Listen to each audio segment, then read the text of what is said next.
I was born in the dark belly of a ship. I don't know which one. There were many, but this one smelled different. Damp wood, dead fish, and something I hadn't smelled before. Something sickly sweet and rotting. I was just a young rat back then, barely past weaning. My family was with me. My mother, a few siblings, and our old father who limped from a torn leg. We had no names. We didn't need names. The humans never noticed us. We lived beneath them, in their crates of grain and cheese. We moved only at night, taking only what we needed. But on this ship, something was wrong. It started with my brother.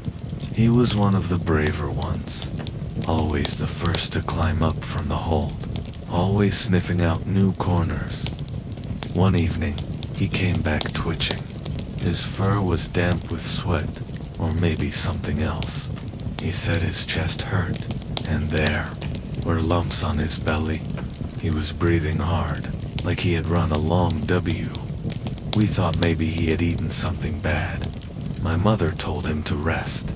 I curled beside him to keep him warm, but during the night, I could feel his body pulsing, trembling under my fur. In the dim moonlight, I saw that his eyes were wide. Oh, he couldn't close them anymore. By morning, his belly was swollen. His limbs twitched on their own. He didn't speak. And then, by evening, he was gone. No, we didn't. Then, after 3 sunsets, we reached land. I didn't know it yet, but that place was called Ma. Though we knew that psalm, we had BRDS and I, a plague, and we had just delivered it. They say the humans build their ships to float above the waves, but we rats, we live below them, below the wood, below the cargo, below the noise. Down in the belly of the ship, there is no sunlight, only the creaking of old timber, the dripping of water, and the slow sound of breathing ours, not theirs. The air is heavy. It clings to your whiskers. It smells of oil, blood, rope, mold, grain, death, and something else. Something I didn't know the word for, even in the language of rats. I remember crawling through the narrow paths between barrels and sacks. It was always warm there, sometimes too warm. We knew which corners to avoid, the ones that steamed and stank. That was where the sickness was hiding. I saw it first in one of the younger rats. He had climbed up to the storage bins, where the dried fish was kept. When he came back down, he had something stuck to his skin, small, dark, with legs. A flea. We all had them, of course, but this one bit deep. He scratched and scratched, and then he stopped. His mouth hung open. His body stiffened. His legs twitched. The others didn't notice, or didn't care. Down there in the dark, no one had time for weakness. Our family was changing. My mother kept close to the walls, her breathing thin and sharp. She said little. Her body pressed to the cold wood, as if it could pull the sickness out of her bones. My father stayed at the far end, always staring toward the hull, like he was listening to something beneath the sea. And me, I began to wander more. The farther I went from our corner, the stranger it became. I passed rats I didn't recognize, silent, still, curled in corners, not breathing. Sometimes I stepped on one without meaning to. There was no squeak, no movement, only the silence of what used to be life. And still, the humans above us didn't seem to know. Or maybe they did, but it was already too late. I could hear their coughing through the boards, deep, cracking sounds, not like ours. They didn't come down to check the cargo anymore. That was when I realized something awful. No one was in control. The darkness below the ship wasn't just a place anymore. It was a feeling. It was inside all of us. Inside me. It whispered from the shadows, from under the crates, from the bodies of my dead siblings. I remember curling up beside my youngest brother one night. He was still breathing, barely. His fur was wet, and his eyes were glassy. He looked at me once, then turned away.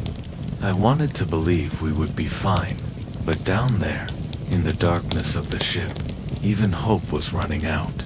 And I began to wonder, if this is what it's like before we even reach land. What's waiting for us out there, in the world of humans? Her name was Isamur. She wasn't my sister, but she was like one. We had met in the ship weeks before the fever came. I remember her smell, sharp like ash, mixed with grain dust. She moved differently from the rest of us. She never rushed for crumbs, never fought over bones. She waited, she watched, she understood. When the air began to change in the lower decks, when the fleas bit deeper and the sickness crept into our tails, Isamur was the first to speak about it out loud. "There's something wrong," she whispered once, as we curled together behind the salt barrels. "I can feel it in my bones, in my teeth." I believed her, because I felt it too. One night, I woke to find her sitting at the edge of the cargo hatch, staring up. The light from above barely reached her, but I could see her shape thin, still, tense. She turned to me. "My brother is dead," she said. "He died behind the wheat sacks." I watched the flies cover his face. I didn't know what to say. I was still young. We didn't talk much about death. Then, not long after, it came for her. First, it was her paws. They began to swell. She tried to lick them, chew them clean. Then her belly, I watched it rise, like something was growing inside. She couldn't walk anymore. I carried crumbs to her, bits of dried fish. Once, a bean. She tried to chew, but she choked. Her breath sounded like air passing through wet leaves. The others began to avoid her, even my own family. Some whispered she was cursed, that her blood had turned black, that the sickness would spread through scent, through touch, through thought. I didn't care. I stayed close. We spent our last night together under the coil ropes. She told me about the city she had come from, far inland, where humans cooked, bread over fire, and the air was dry, where she had been born beneath a market stall and learned to steal apricots. "I don't want to die here," she said. "You won't," I lied. In the morning, she didn't wake up. Her eyes stayed open, cloudy and gray. Her mouth was slightly parted, as if she was still trying to speak. I watched as two older males dragged her body away. They didn't even bury her. There was nowhere to bury anything. I followed them through the darkness, quietly, until they dropped. Her beside the water barrels. That corner was already full of others. Rats with swollen legs, broken jaws, bloated bellies. I stood there a long time, watching her stillness. I thought about the things she said, about the city, about the apricots, about her brother, and something inside me changed. That was the moment I understood. This sickness was not just something passing through. It was staying. It had made a home here. It had taken Isamur, and it was hungry for more. After days stuck below, the ship's hull, the morning we finally docked at Marseille, was strange. Normally, the port buzzed with noise. Humans shouted orders. Horses neighed. Wheels rolled over cobblestones. The scent of salted fish mixed with fresh bread and smoke. The whole place was alive. That day, nothing was alive. When the gangplank hit the dock, I peeked out. The humans looked tired, faces pale. They didn't speak loudly. Some stumbled or leaned against barrels. The usual clatter and bustle were gone. The air was thick, heavy, as if the whole city was holding its breath. I remember the seagulls hovering above, silent, watching the calm sea. Our shipmates saw the rats from the crew peeked from hiding places. Their whiskers twitched nervously. Some barely moved. I saw workers unload a few crates, but they did it slowly. They looked at each other with unease. One man suddenly fell to the ground, convulsing. Others just stared. No one tried to help. I wanted to run, but the scent in the air rooted me to the spot. The smell was different here. It wasn't just fish, or salt, or wood. It was a strange, biting odor, like burnt earth mixed with sickness. I saw shadows moving in the alleys. Humans hurried, some coughing. Mothers held their children close. Merchants locked their stalls, but the port was still. Too still, no songs, no laughter. I felt the tension deep in my bones. Marseille wasn't welcoming us. It was warning us. That's when I understood this was no ordinary trip. Something dark had arrived, and it was spreading through the ship, through the rats, through the humans. And none of us were ready. The morning after we docked, something changed below the ship. New rats appeared. I had never seen them before. They moved slowly, with stiff legs and dull eyes. Their fur was patchy, and many had strange sores. They didn't smell like us. They smelled like decay. They came from the cargo hold, slipping from the shadows like ghosts. I watched them closely. Some of them stumbled and fell, coughing in wet, terrible sounds that made the air thick. Others just lay still, as if waiting for something. They didn't speak or greet us. They brought with them a smell of rotten, sharp smell that clung to everything. Our small group grew frightened. One of the new rats collapsed near the grain sacks. Another stopped moving altogether. I tried to get closer to my brother, but he was weak and barely responsive. The sickness had come with them. I realized then, it wasn't just the fleas or the dark corners. It was something deeper. We were no longer safe. I hid in the corners, watching, and the humans above began to show the same signs. They coughed, they wheezed, they stopped moving. The port, once full of life, became a graveyard. The arrival of the new rats was only the beginning. The smell started before the coughing. I noticed it first. It was sharp and strange, not like the usual scents of the ship: salt, fish, wood, and grain. This smell was heavier, sour and wet, like something rotting slowly but fiercely at first. I thought it was just the new rats. They carried it with them, and it seemed to spread wherever they went. But it wasn't just them. The smell was everywhere. It seeped into the cracks in the wooden floor. It curled around the sacks of grain. It clung to the ropes and barrels. I followed the scent one night, crawling along the beams and through the narrow tunnels beneath the ship. The closer I got to the storage hold, the stronger it became. Inside, the air was thick and hard to breathe. The walls glistened with dampness. Fleas and other insects buzzed, but even they seemed slowed down. Struggling, I found piles of dead rats, friends, strangers, the unlucky. Their bodies were bloated and blackened in parts, some covered with strange spots and blisters. The smell came from them, from their sickness, their decay. I looked around for water, food, anything that could explain it, but nothing made sense. Why?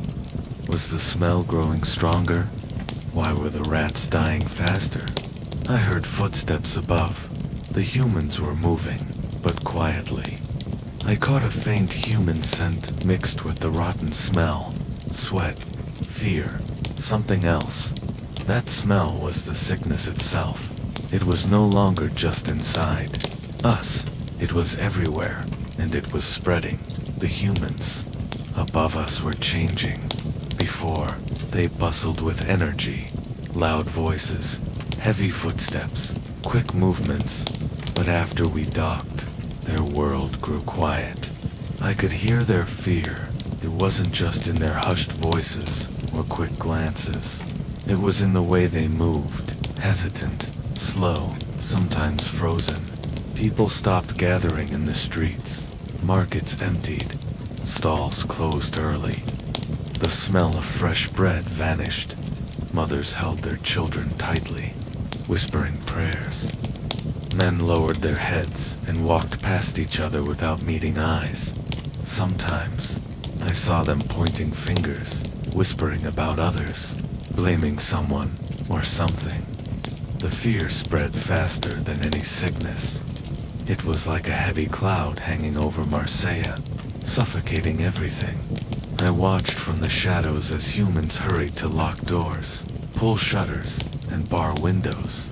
Their eyes darted, searching for threats they couldn't see. The rats weren't the only ones carrying sickness. It was in the air, in the water, in the silence, and the humans knew it. They whispered the word plague like it was a curse. I could smell their fear, almost as strong as the sickness itself. In the days that followed, I saw fewer people outside. The port, once alive, became a ghost town, and the silence grew heavier when the sickness began to crawl through the ship. We rats were forced to change everything we knew about survival before. The ship's belly was our safe space, dark, warm, with hidden corners full of forgotten crumbs. But the plague didn't care for safety. It pushed us out into the unknown. At first, I stayed close to my family. We huddled under broken crates near the grain sacks, trying to avoid the infected. But the sickness was everywhere, like a shadow spreading across our home. I watched my brother's legs swell, his breathing shallow and ragged.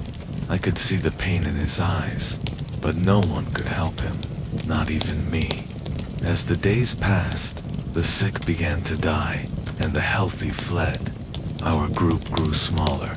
More and more of us left the ship's belly, moving cautiously toward the outside world, the port, and the city beyond. Stepping out from the wooden walls into the open air was frightening. I had never seen so much light during the day. The sun was harsh, and the noises, ships creaking, men shouting, horses clattering, were overwhelming. But the hunger and fear pushed us forward. The port, once bustling with humans and animals, was now quiet. Empty streets stretched before us, with barrels overturned and goods scattered like forgotten memories. I led my family through narrow alleys, the stone cold under my paws. We stayed close to the walls, moving only when the humans were asleep or distracted. But we were not alone. Other rats from different ships and ports had already arrived. They were sick too, coughing, trembling, with fur patchy and dull. Some were aggressive, driven mad by pain and fear. They fought over scraps, ignoring old alliances. I learned to be cautious, keeping my family close and avoiding fights. The plague was not just in our bodies. It was in the anger and desperation around us. We found shelter in abandoned warehouses and basements. I remember the cold stones underfoot and the smell of rot from food, from bodies, from decay. There were nights when the air was thick with coughing and moaning. The humans stayed inside, their windows shuttered, their streets empty. I saw mothers crying silently, holding their sick children close. I saw fathers standing alone in the dark, their faces lost in shadows. For us rats, the city was both a refuge and a trap. We scavenged what we could, grain spilled from broken sacks, bits of rotten fruit, scraps from fallen baskets, but every step was dangerous. Traps lined the alleyways, designed to kill or capture us. I saw my cousin caught in one, a snap of metal closing on his leg. His screams echoed in the night. Cats prowled the streets, their eyes glowing like lanterns in the dark. Dogs barked fiercely, chasing us from one corner to another. We learned to move silently, to hide in the shadows, to trust only our instincts. The plague spread through us as we moved. Fleas jumped from rat to rat, carrying the sickness deep into our blood. With every infected rat that died, more fleas found new hosts. The cycle of death and disease continued without mercy. One night, I slipped into the market square. It was empty, save for a few humans huddled in doorways, coughing and weak. The stalls were deserted, the goods spoiled or taken. The silence was thick, almost suffocating. I watched the humans' sunken eyes, the fear etched in their faces. I wondered how long it would take before the city itself was swallowed by this sickness. I felt the weight of my small body, a carrier of something vast and terrible. The plague was not just a sickness. It was a force that moved silently with us. The rats through the night, and it was spreading. The ship was no longer safe. I remember the moment clearly, the heavy wooden planks creaking beneath my paws, the dim light filtering through cracks, and the faint, sickly scent that filled every corner. We were trapped inside a prison slowly filling with death. My brother's weakness was growing every day.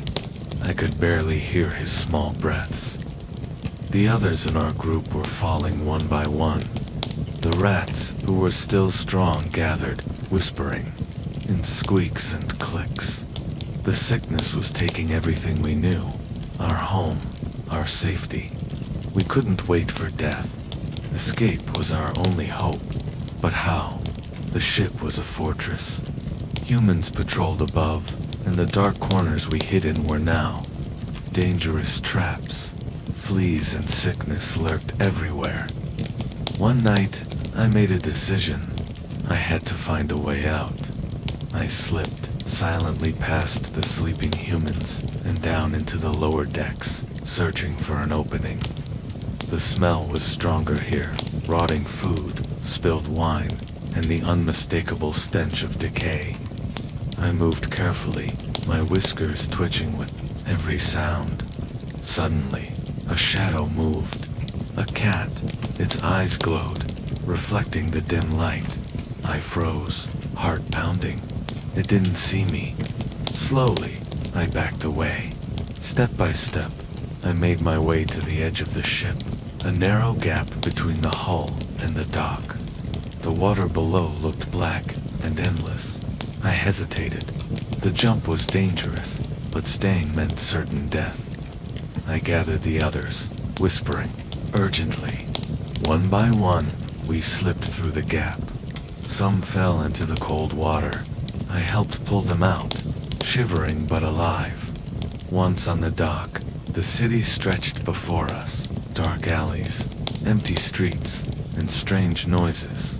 The plague was everywhere, but freedom was too precious to turn back. We scattered into the night, seeking shelter and safety. Our old lives were gone. From that night on, the ship was no longer home. We were survivors on the run. After escaping the ship, we found ourselves at the edge of the port, but the path ahead was blocked. Heavy wooden gates stood closed, guarded by watchful humans. They didn't want anyone in or out. The air around the gates was tense. The humans whispered about a sickness that spread like wildfire. I could sense their fear and determination. Some rats tried to slip past, but were caught or chased away. The gates were more than wood and iron. They were a barrier between life and death. We had to find new ways to survive, hidden in shadows and forgotten corners. The city beyond was changing. The plague was tightening its grip. And for us rats, the future was uncertain. The day was overcast, the sky heavy with gray clouds that seemed to press down on the port.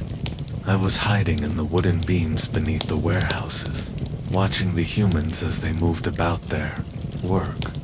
A man strong, with rough hands and worn clothes, was carrying heavy sacks of grain across the dock. His face was sweaty and tense. Something felt off that day, though I couldn't understand what. Suddenly, he stumbled, his foot caught on a loose plank. He tried to steady himself, arms flailing, but he lost balance. The fall was harsh and sudden. A sharp crack echoed as his head hit the ground. I froze, heart pounding. Other humans rushed over, shouting and scrambling. The man didn't move. Some tried to lift him. Others stood back, fear creeping into their eyes. Whispers started. He was pale, sweating, coughing. A black spot appeared on his neck. The humans looked confused and frightened. No one knew what was happening, but I smelled the sickness in the air. It was spreading beyond the rats now. I watched, hidden in the shadows, as more people gathered. Fear was growing. This was the first death in the port, and it changed everything after the workers' sudden fall. The air in Marseille grew heavier with worry and confusion.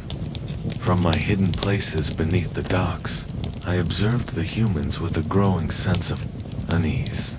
Days after the man collapsed, I noticed something strange. Humans who had seemed fine a moment ago started showing dark marks on their skin, black spots, growing larger and spreading quickly. I had seen similar marks on my own kind, the rats stricken with the plague. These spots were not just a sickness, they were a warning. At first, people tried to hide them. They covered their arms, their necks, their faces. But the spots were impossible to conceal for long. They appeared suddenly and multiplied quickly. I remember watching from a wooden crate as a woman touched her cheek and gasped when she found a black spot there. Her eyes widened with terror. Her husband tried to calm her, but even he looked afraid. The humans began to speak in hushed tones, fear twisting their voices. I heard words like curse and punishment, but also plague and death. Their confusion mirrored my own instincts. This sickness was unstoppable. More and more people showed the marks. Markets became emptier as those sick were dragged away, or they disappeared themselves, leaving homes abandoned and silent. The black spots were the first visible sign of what was happening beneath the surface. A deadly force moving silently through the city, carried by creatures like me, the rats, and the fleas that lived on us. Each day, the spots grew darker, the humans weaker. The plague was no longer just a rumor. It was real, spreading fast and deadly. I kept close to my family, watching the humans' fear deepen. The city was changing, and no one knew what would come next. After the appearance of the black spots on the skin of the humans, a heavy, restless murmur began to fill the narrow streets, marketplaces, and quiet corners of Marseille. I could hear it clearly from my hiding places, scurrying along the wooden beams and stone walls. The humans talked in whispers at first, careful not to let their voices carry too far. Rumors spread faster than any rat could run. Some said it was a curse from God, punishment for sins unknown. Others claimed it was a disease brought by foreigners, a plague from distant lands carried by evil spirits or magic. No one knew the truth, but fear fed the stories.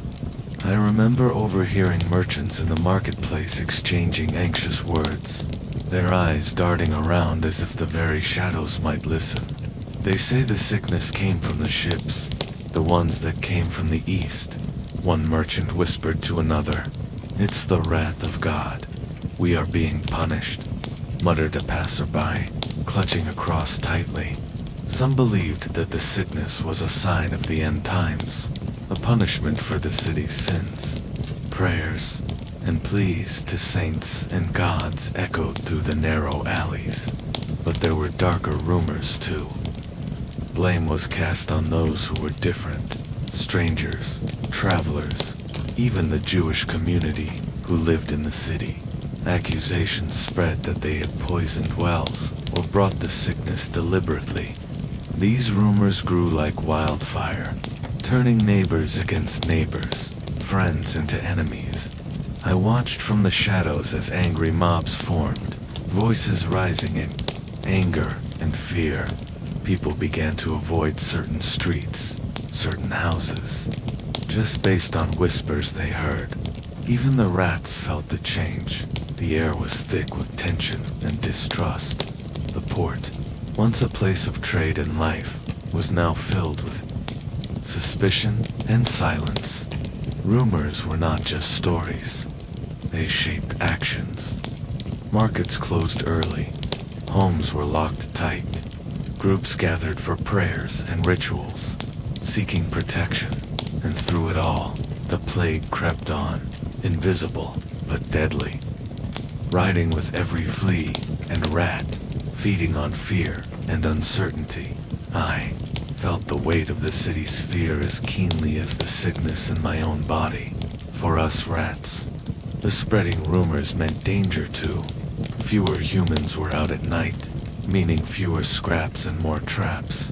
But most terrifying was the growing hatred between the humans themselves. The plague was not just a disease, it was tearing the city apart from within. As the black spots multiplied and more bodies fell, the people of Marseille were overwhelmed by confusion and fear. From my hidden vantage points, beneath rotting crates, in the dark corners of the docks, and within the narrow alleys, I watched how their world unraveled. No one understood the sickness. Doctors argued among themselves, their faces pale and voices strained.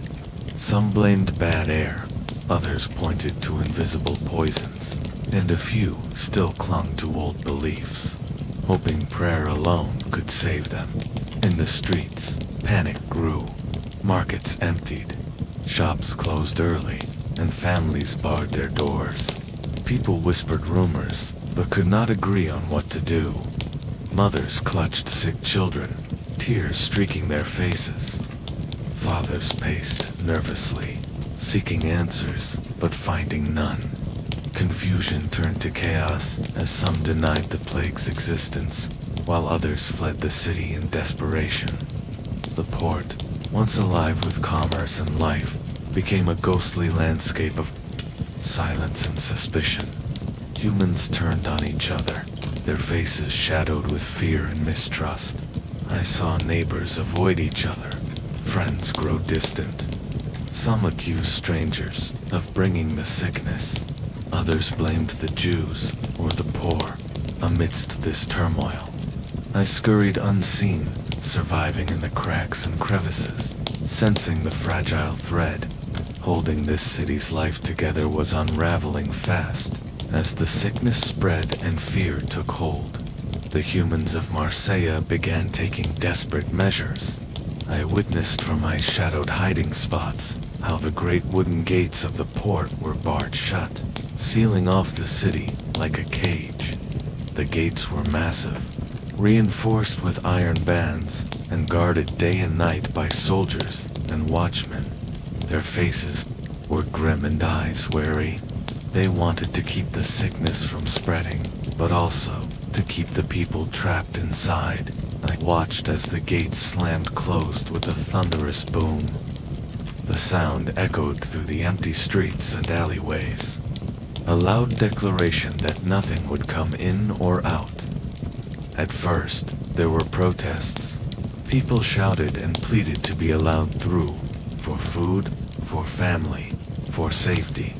But the guards remained, unmoved, stern, and silent. No mercy was given. Beyond the gates, the world went on unaware, but inside, the city became a prison. Trade halted, ships stayed docked and empty, and supplies dwindled. Hunger began creeping in alongside the disease. The humans grew restless and desperate. Fights broke out over scraps. The air was thick with despair and suspicion. I saw families torn apart as some were forced to leave their homes. Others locked themselves away in fear. From my hidden spots, I felt the heavy silence that settled over the port, the weight of isolation and looming death. The gates weren't just wood and iron. They were a symbol of the city's unraveling, a barrier between life and an uncertain, dark future. As the gates closed and the city was sealed off, a new presence appeared in the streets. The monks, clad in simple robes, they moved slowly, but with purpose, their faces marked by solemnity and concern. I watched them carefully from my hiding spots, curious about their role in this growing crisis. The monks came with prayers and rituals, hoping to confront the plague with faith. They carried crosses and holy relics, and their voices filled the empty streets with chants and hymns. They stopped at every corner, every home, offering blessings to the sick and the fearful. Some humans welcomed them, clutching rosaries and whispering prayers in return. Others looked on with doubt or fear, unsure if these men could do anything against such a terrible sickness. The monks began to organize groups to care for the ill, lighting candles and chanting late into the night. They performed last rites for those who were dying, their hands trembling but steady as they offered comfort in the face of death. I saw them enter homes where the air was thick with sickness, their robes brushing past the doorways as they moved, with quiet determination. They seemed fearless, or perhaps resigned to the fate that awaited many, but not all was calm. Rumors spread among the humans that the plague was a punishment for sin, and that the monks were there to cleanse the city. Some people feared the monks' presence, seeing their rituals as both a comfort and a threat. In the shadows, I sensed the tension rising. People who had once been neighbors now eyed each other with suspicion. Whispers of blame and accusation growing louder. The monks did what they could, but the sickness continued to spread, and the city grew darker with each passing day. From my place in the shadows, I understood that the monks were a sign of the humans' desperation, a last hope, against an invisible enemy that neither prayers nor medicine seemed able to stop. As the monks moved through the streets of Marseille, the city's residents turned increasingly to prayer and ritual, desperate for any hope that could stem the plague's relentless advance. From my hiding places beneath the crumbling walls and in dark alleyways, I could hear the distant chants and murmurs, rising like a fragile shield against the growing darkness. Each morning, as the sun barely pierced the heavy gray skies, groups of people gathered in small courtyards and open squares. Men, women, and children knelt side by side, their faces pale and drawn, voices trembling as they recited prayers taught by the monks. These prayers were meant to protect them, to ward off the evil that many believed had descended upon the city as punishment. The rituals varied but often involved processions through the narrow streets. The monks led these processions, carrying crosses, holy relics, and burning incense, their footsteps slow and deliberate. The scent of burning herbs filled the air, mingling with the underlying stench of decay that clung to the city like a shadow. Some rituals involved flagellants, men and women who would scourge themselves with whips to atone for the sins of the people, hoping to appease divine wrath. I watched these scenes with a mixture of curiosity and unease. The sound of skin striking flesh echoed eerily through the empty streets, a haunting rhythm against the background of silent suffering. Others lit candles and left offerings at churches and shrines, praying for mercy and healing. The church bells tolled regularly, marking the passing of time and the deaths that came with it. Each toll seemed heavier than the last, a reminder that the plague was not sparing anyone. Yet despite these acts of faith, the sickness continued its cruel march. New black spots appeared on more bodies. The death toll climbed steadily. Fear twisted into desperation. And some began to question whether prayers alone could save them. I noticed that some humans began to distance themselves even from those who prayed alongside them, afraid that proximity might bring the plague closer. Trust eroded as quickly as life itself. Through all this, I stayed close to my family, watching, learning, and trying to survive in a city unraveling under the weight of fear, death, and unanswered prayers. The church bells began to toll more frequently, their deep, mournful sounds cutting through the heavy, oppressive silence that had settled over Marseille. From my quiet hiding places beneath the cracked stone foundations and within the shadowed alleyways, I could hear the bells ringing day and night, a relentless reminder of death's growing presence. At first, the bells marked the passing of a few souls, isolated cases that many hoped were just unfortunate accidents or illnesses, soon to pass. But as the plague tightened its grip, the tolls grew louder, longer, and more numerous. Each bell tolled for a life lost, a family broken, a future stolen. The sound was haunting, echoing over the deserted streets and empty markets. It seemed to carry the sorrow of the entire city. I remember how the humans reacted. Some stopped what they were doing to bow their heads in grief or prayer. Others covered their ears in despair, and many simply stood frozen. Overwhelmed by the magnitude of loss, the cemeteries began to fill quickly. Mass graves were dug hastily outside the city walls, the earth barely covering the countless bodies. I watched from a distance as carts loaded with the dead rumbled through the streets, their drivers silent and grim. The stench of decay grew, stronger, mixing with the salty sea air, creating a suffocating atmosphere. With the bells' constant ringing, a grim rhythm governed life in Marseille. Time seemed to lose meaning. Days blended into nights, and the living struggled to hold on to any semblance of normalcy. The plague was not just a disease. It was a relentless force that permeated every corner of the city. The bells, with their steady tolling, became the voice of death itself. In the midst of this, I felt the weight of survival pressing down. Food became scarce, shelter more precious. My family and I moved cautiously, avoiding not only the humans, but also the infected rats and fleas that carried the deadly plague.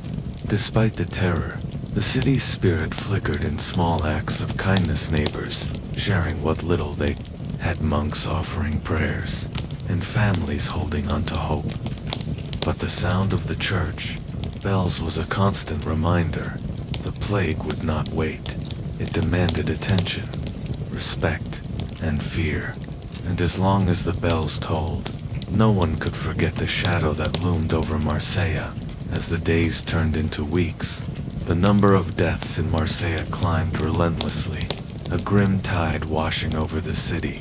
From my small, shadowed vantage points under decaying beams and behind broken crates, I witnessed the city's slow collapse under the weight of loss and despair.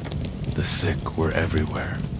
Streets, once bustling with life, grew quiet and empty, save for the occasional groan or cough from those too weak to hide. I saw families torn apart, mothers holding feverish children, fathers too weak to stand, and neighbors left to carry the dead away. Bodies piled up in homes and alleyways before they could be removed. The city's few healers were overwhelmed, their hands stained with blood and death, their faces hollow from sleepless nights and hopeless battles. I saw cart drivers moving heavy loads of the dead toward mass graves dug hastily outside the city walls. The smell of decay was heavy in the air, a stench that no candle or incense could mask. Rats like me grew bolder, scavenging from the piles of refuse and remains, unknowingly carrying the plague further. The humans' fear grew into panic. Many locked themselves away, unwilling to face the sickness that took their friends and family. Others roamed the streets in a daze, haunted by the shadows of those they had lost. The silence between the bells told more deeply than ever, echoing the city's collective grief. Despite the terror, I noticed moments of stubborn resilience. Small groups gathered to care for the sick, sharing what little food and water they had. Some still dared to pray, holding on to threads of hope in the darkness. But the plague showed no mercy. Each day, more lives were claimed. Each night, the city felt emptier, quieter. The toll was not just in numbers. It was in the broken hearts, the empty homes, and the lost futures. For a rat like me, survival became a daily struggle, moving unseen, avoiding traps set by frightened humans, and navigating a city that was dying all around me. The plague had turned Marseille into a shadow of itself, and still, the death toll climbed from the quiet shadows beneath the rotting wooden docks and the crumbling stone walls of Marseille. I watched a silent witness to a city unraveling under the relentless grip of the plague. I am just a rat, small and often overlooked, but in this chaos, my eyes saw what many humans could not or would not. I watched families torn apart, faces twisted with grief and fear. I saw mothers clutch their children tightly as they succumbed to the sickness. Fathers falter under the weight of helplessness. The streets, once filled with laughter and life, had become corridors of despair and death. Each day, I observed the humans' frantic efforts to understand and fight the invisible enemy. The monks chanting prayers, the doctors moving cautiously from house to house, the merchants shuttering their shops, all desperate gestures against a force they could neither see nor control. Yet amid the sorrow and chaos, I saw something else, the resilience and stubbornness of life. Some humans risked everything to care for the sick, offering food, water, and comfort. Others held secret meetings, whispering plans to survive what seemed unstoppable. My family and I moved cautiously through this shattered city, scavenging what we could while avoiding the infected rats and the humans who set traps. The plague did not only kill humans, it took its toll on us too. I lost brothers and sisters, friends who grew weak and died, their bodies left abandoned in forgotten corners. Despite my small size and fragile life, I understood more than most. The plague was not just a sickness. It was a force that changed everything: society, belief, life itself. As I watched, I realized that I was part of this story, whether I liked it or not. My movements carried the fleas that spread the disease. My presence in the city was both a sign and a cause of the destruction. But in my secret observations, I also saw hope, faint and fragile, but their hope in the hands that reached out to help. Hope in the prayers whispered in dark rooms. Hope in the will to survive against impossible odds. I am just a rat, but through my eyes, the story of Marseille's plague is told. A story of death, fear, but also life and resilience. And as the city faced its darkest hours, I remained watching, surviving, remembering. The plague's shadow stretched beyond Marseille, creeping slowly but inevitably across the land. From my vantage point, among the wooden beams beneath the bustling port, I watched the first caravans prepare to leave the city's gates. These groups of traders, travelers, and laborers were the living threads connecting Marseille to the wider world beyond carrying goods, news, and unknowingly, the deadly disease. The port was no longer a place of vibrant commerce, but a somber gateway of fear and uncertainty. Ships lay still, their sails furled, while carts packed with goods and animals formed long lines, ready to depart into the unknown. Faces of the caravan drivers were tense, anxious, yet determined. They sought to escape the growing terror inside. The city. The air was thick with dust, sweat, and a faint scent of decay. I scurried among the crates and barrels, catching scraps of conversation as merchants whispered urgent warnings and prayers. Some spoke of the sickness spreading faster than they could imagine. Others insisted it was a curse upon the city, and the outside world needed to be warned. The caravans moved slowly through the narrow streets, past shuttered windows and silent homes. I slipped between the legs of horses and oxen, watching as the city's living nerves stretched beyond its walls. Behind them, I saw the empty spaces where once lively markets stood. The fear that gripped the people was palpable. Some clung to hopes that the disease would not follow them beyond the gates. Others feared they were carriers, condemned to spread death wherever they traveled. The caravans were both a lifeline and a danger, fragile bridge between survival and destruction. As they left, I sensed the beginning of a long journey, one that would carry the plague's shadow deeper into Europe. As the caravans left Marseille, the plague's invisible claws began to reach farther, dragging panic in their wake. From my secret vantage point, sunder market stalls and inside empty granaries, I witnessed the terrifying transformation of towns and villages into scenes of chaos and despair. At first, people heard distant rumors, whispers of a deadly sickness sweeping through cities like Marseille and Genoa. But soon, those whispers turned into screams. I could hear the sharp, desperate cries echoing through the narrow streets. Families torn apart by illness and fear.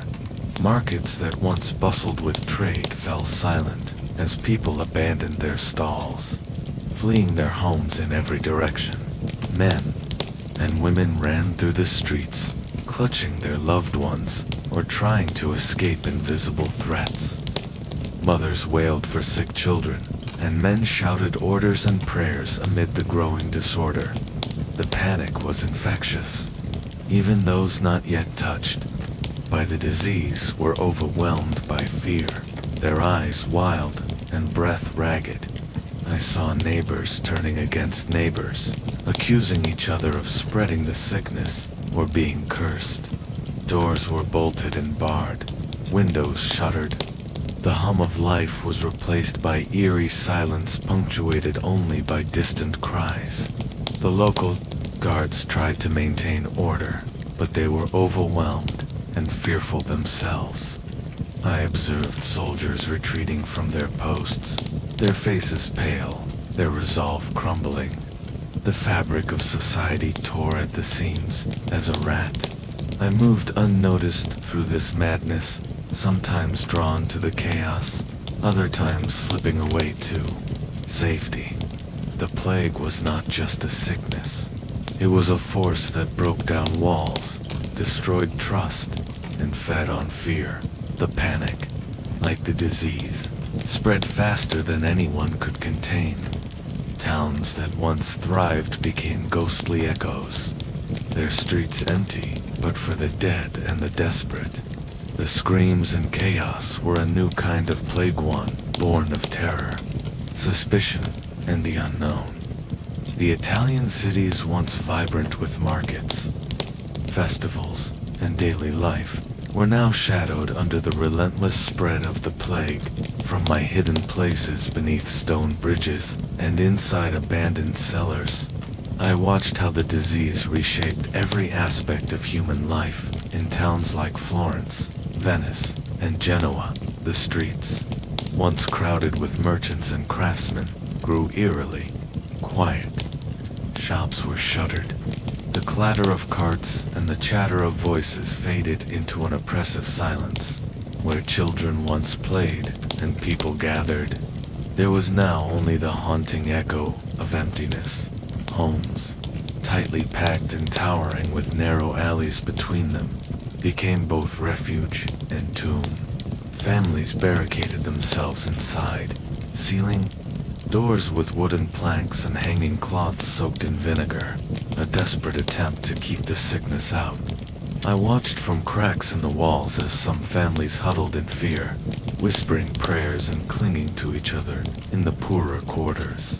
The suffering was worse. Overcrowded and unsanitary, these neighborhoods became breeding grounds for the disease. I saw bodies left unattended in the streets, neighbors too afraid or too weak to help. The stench of sickness and death hung heavy, a suffocating reminder of the plague's grip.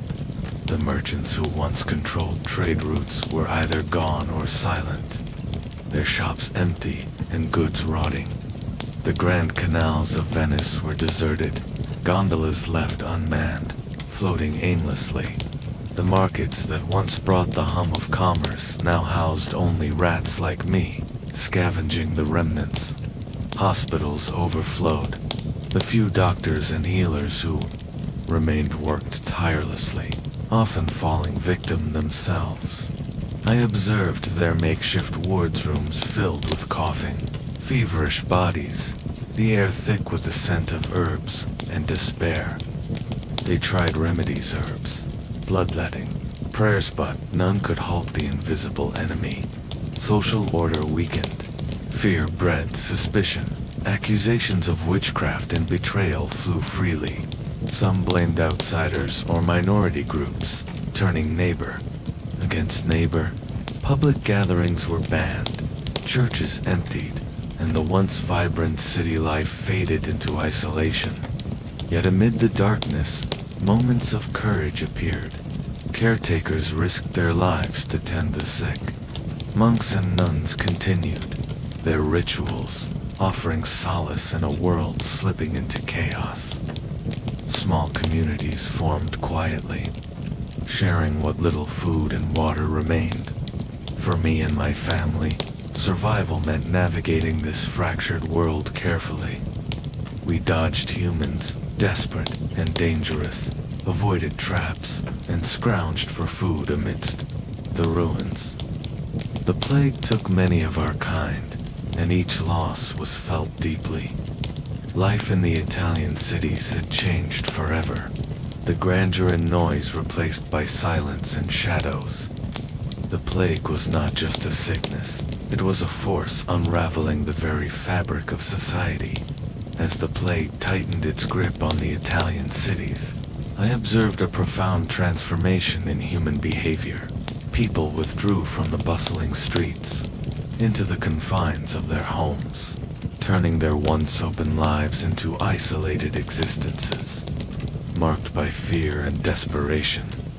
The narrow alleys and open squares that had once been filled with merchants shouting prices, children laughing, and neighbors greeting one another, grew eerily silent.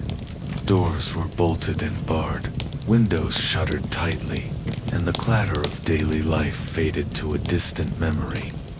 From my vantage points, creeping through cracked walls, beneath floorboards, or inside hollowed-out tree trunks, saw families huddled together, their faces pale and eyes haunted. The homes themselves, often cramped and shared by multiple generations, became prisons. The thick wooden doors, once welcoming, now served as barriers not only against the outside world, but between neighbors. Fear of the plague bred suspicion. Even those who had lived side by side for years began to avoid one another, wary of infection. Within these walls, the atmosphere was heavy with anxiety. I heard whispered conversations about symptoms, whispered rumors about neighbors who had fallen ill, and the silent prayers of those hoping for a miracle. Many families rationed what little food and water they had, knowing that venturing outside meant risking the deadly disease. Sickness often began with subtle signs: feeble weakness, small black spots appearing on the skin, but as it progressed, homes became places of suffering and death. I witnessed some families lose multiple members in rapid succession. The cries of pain and grief echoed through the walls, muffled but unmistakable. Isolation bred loneliness and despair. Children, once playing freely in the streets, now sat quietly, their laughter silenced. The elderly, who could not move easily, were sometimes abandoned or left alone. In some homes, people resorted to desperate measures, locking away the sick or hiding the dead to avoid suspicion or exile. Yet, even amid this fear and isolation, moments of humanity shone through. I saw families caring for one another with tenderness, soothing fevered children, siblings supporting each other, and neighbors secretly passing food or medicine through cracked doors. The human spirit, though battered, refused to be extinguished entirely. Outside, the empty streets grew dusty and overgrown with weeds. The once vibrant cities began to look like ghost towns, their heartbeats slowed to a faint pulse. For my family and me, the deserted streets were both a blessing and a threat. With fewer humans outside, we could scavenge more freely, but the traps, the fear, and the sickness that lingered in every corner reminded us that survival was fragile. This retreat into the homes marked a turning point. The city was no longer a community of vibrant connections, but a collection of isolated islands, each battling the plague in silence and fear. As the plague tightened its relentless grip on the Italian cities, the lifelines that once connected, bustling markets and vibrant communities began to fray and finally snap. From my concealed vantage points, scurrying beneath cobblestone streets and through deserted warehouses, observed how the vital trade routes, the arteries of commerce, came to a grinding halt. Roads that once thrived with merchants and caravans, laden with spices, silk, grains, and other goods, transformed into silent, empty paths. Checkpoints were established at city gates and along major roads, guarded by nervous soldiers and officials tasked with stopping the spread of the disease. I watched as wagons were turned away, their drivers pleading or cursing, forced to return, empty-handed. The closure of these routes was both a response to fear and a desperate attempt to contain the plague. Merchants lost fortunes as goods rotted in storage, and towns that depended on the flow of trade faced starvation and ruin. Markets that once buzzed with activity fell silent, their stalls abandoned, and warehouses emptied. This disruption rippled through every level of society. Wealthy traders watched their empires crumble.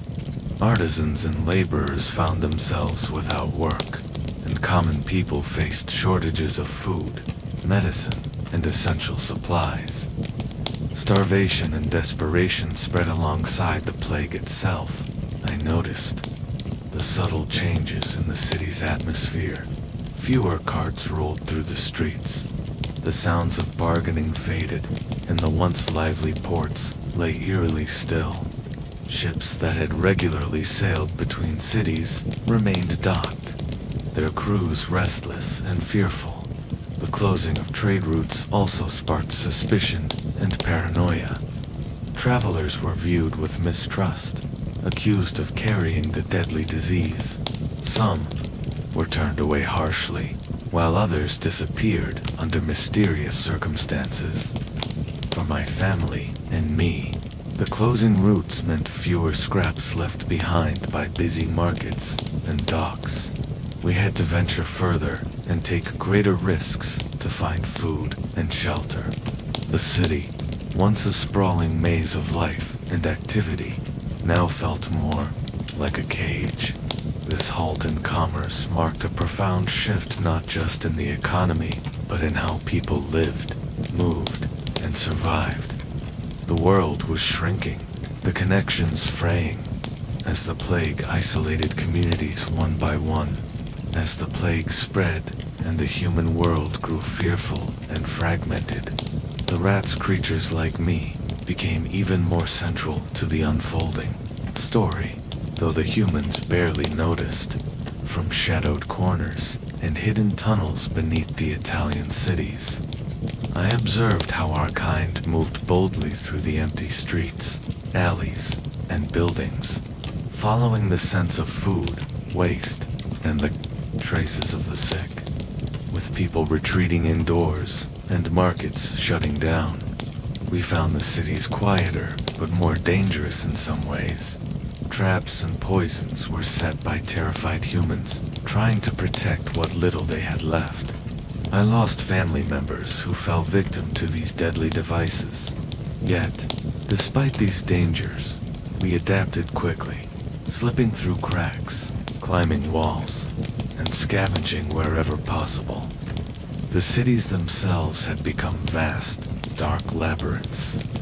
I darted beneath abandoned stalls, through collapsed roofs, and inside cellars filled with forgotten goods. In some places, the stench of decay was overwhelming. Piles of refuse, unburied bodies, and spoiled food created a grim banquet for us. But the plague was not just a boon for our scavenging, it was a curse. Fleas, carrying the deadly bacteria, latched onto us, and many rats fell ill and died. I saw brothers and sisters weaken and vanish, leaving empty nests behind. The disease spread rapidly among our populations, thinning our numbers but never fully wiping us out. Our movements, driven by hunger, fear, and survival, inadvertently helped carry the plague from place to place. We moved through trade routes, docks, and human dwellings, often unknowingly transporting fleas from one location to another. Despite this, I sensed a strange balance. While the plague devastated humans, it also disrupted their ability to hunt us, making some places easier to survive in. But the overall threat was constant and pressing. Observing from the shadows, I saw how the plague transformed not only human society, but also the hidden world beneath their feet. Our existence was entwined with theirs in ways no one fully understood. Through the darkness, I and my family struggled to survive, carrying on amidst a world that seemed to be dying and being reborn all at once. As the plague tightened its grip on the cities of Italy, the number of the sick grew relentlessly, transforming entire neighborhoods into shadowed places of suffering. From my hidden vantage points beneath the cobblestones and inside the ruins of abandoned homes, I witnessed the slow and cruel unraveling of human life. At first, symptoms appeared subtly: fever, chills, and swelling in the lymph nodes, those dark, painful buboes that grew larger and more ominous with each passing day. I watched as people began to falter, their movements sluggish, faces pale and drawn. Some tried to hide their illness, fearing exile or death, but the disease showed no mercy. The streets grew crowded with the sick and dying. Makeshift care centers sprang up in churches, halls, and empty buildings, filled with moans of pain and whispered prayers. I saw caregivers risking their lives to tend to the afflicted, though many soon became victims themselves. The air was thick with the stench of sickness, sweat, and decayed. Families were torn apart. Children left alone as their parents succumbed. The once close-knit communities now lived in fear and isolation, with distrust growing among neighbors. Some fled, abandoning homes and possessions, hoping to escape the plague's grasp. I moved cautiously among these places of despair, dodging both humans desperate to survive and traps meant to kill rats like me. The plague was a threat to us as well. Many of my kind fell ill and perished, thinning our numbers. The growing number of the sick overwhelmed any attempts at control. Officials closed city gates, churches rang their bells in mourning, and rumors spread of entire households wiped out overnight. The disease did not discriminate, striking rich and poor, young and old, amidst the horror. I noticed small acts of courage, a mother caring for her sick child, a healer offering herbs and comfort, a community coming together despite the odds. But the tide of sickness was relentless, and the city's heart grew heavy with sorrow and loss. As the plague tightened its grip, the bustling markets of the Italian cities began to fall silent, transforming vibrant centers of trade and social life into deserted spaces heavy with an eerie stillness. From my hidden pathways beneath market stalls and inside crates, I witnessed the gradual but unstoppable abandonment of these once lively places in normal times. The markets were alive with the shouts of merchants hawking their wares, fresh fruits, spices from distant lands, colorful textiles, and freshly baked bread. Buyers haggled energetically, children ran between stalls, and the air was thick with the mingled scents of food, smoke, and human energy. But as fear of the disease grew, people stopped coming. The streets leading to the markets emptied, and stalls were left unattended, their goods slowly spoiling in the heat. Some merchants packed what they could and fled, while others barricaded themselves in their homes. Too terrified to venture outside, I watched as rats like me took advantage of the deserted bounty, scavenging through rotting food and discarded scraps. The silence was broken only by the occasional caw of a crow or the distant clang of a bell marking a funeral procession. The lack of trade meant that fresh food and essential supplies became scarce. Families rationed their stores, and hunger gnawed alongside fear. With the roads closed and caravans halted, resupplying the cities became impossible, worsening the desperate situation. Merchants and city officials debated desperately on how to restore trade without risking the spread of the plague, but solutions were few and slow to come. Meanwhile, the social fabric frayed as suspicion and desperation grew among the remaining residents. I observed how the emptiness of the markets symbolized the larger collapse of daily life, a silent testament to a world being torn apart by an invisible enemy. As the plague ravaged the Italian cities, a fragile hope emerged with the arrival of physicians and healers, determined to combat the deadly disease. From my hidden vantage points beneath the city streets and inside crumbling homes, I watched these early attempts at medical intervention unfold amidst despair and fear. The physicians arrived, dressed in long, dark robes and distinctive beaked masks filled with aromatic herbs, a desperate effort to protect themselves from the invisible killer. Their appearance was both frightening and intriguing to the people, who looked to them for answers in a time when none seemed to exist. These healers carried a mix of ancient knowledge and experimental methods. They used bloodletting, hoping to purge the body of disease, and applied poultices made of herbs to swollen buboes. Some administered concoctions of plants believed to strengthen the immune system, while others relied on prayers and rituals. Despite their efforts, The physicians were often overwhelmed. The number of patients far exceeded their capacity, and the disease's rapid progression left little time for treatment.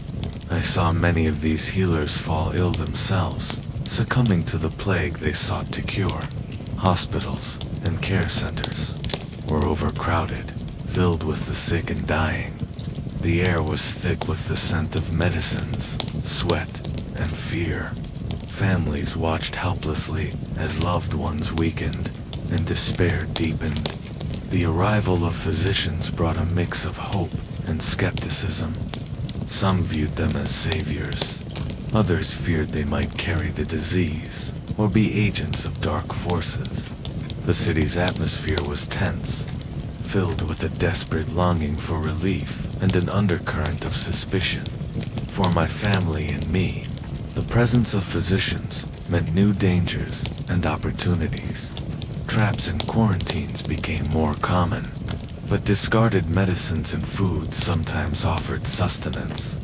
The first intervention of physicians marked a crucial moment, a battle not just against the plague itself, but against ignorance, fear, and the limits of human knowledge. As the plague deepened its hold on the cities, I witnessed a profound transformation within human households.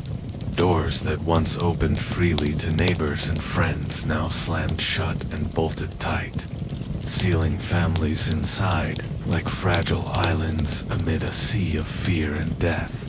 The sound of creaking hinges and heavy bolts became common, echoing through narrow streets as people desperately tried to protect themselves from the invisible threat lurking. Outside, windows were shuttered, thresholds guarded, and every crack or crevice sealed against intrusion. Inside, homes were tense and silent. The families huddled together, faces etched with worry and exhaustion.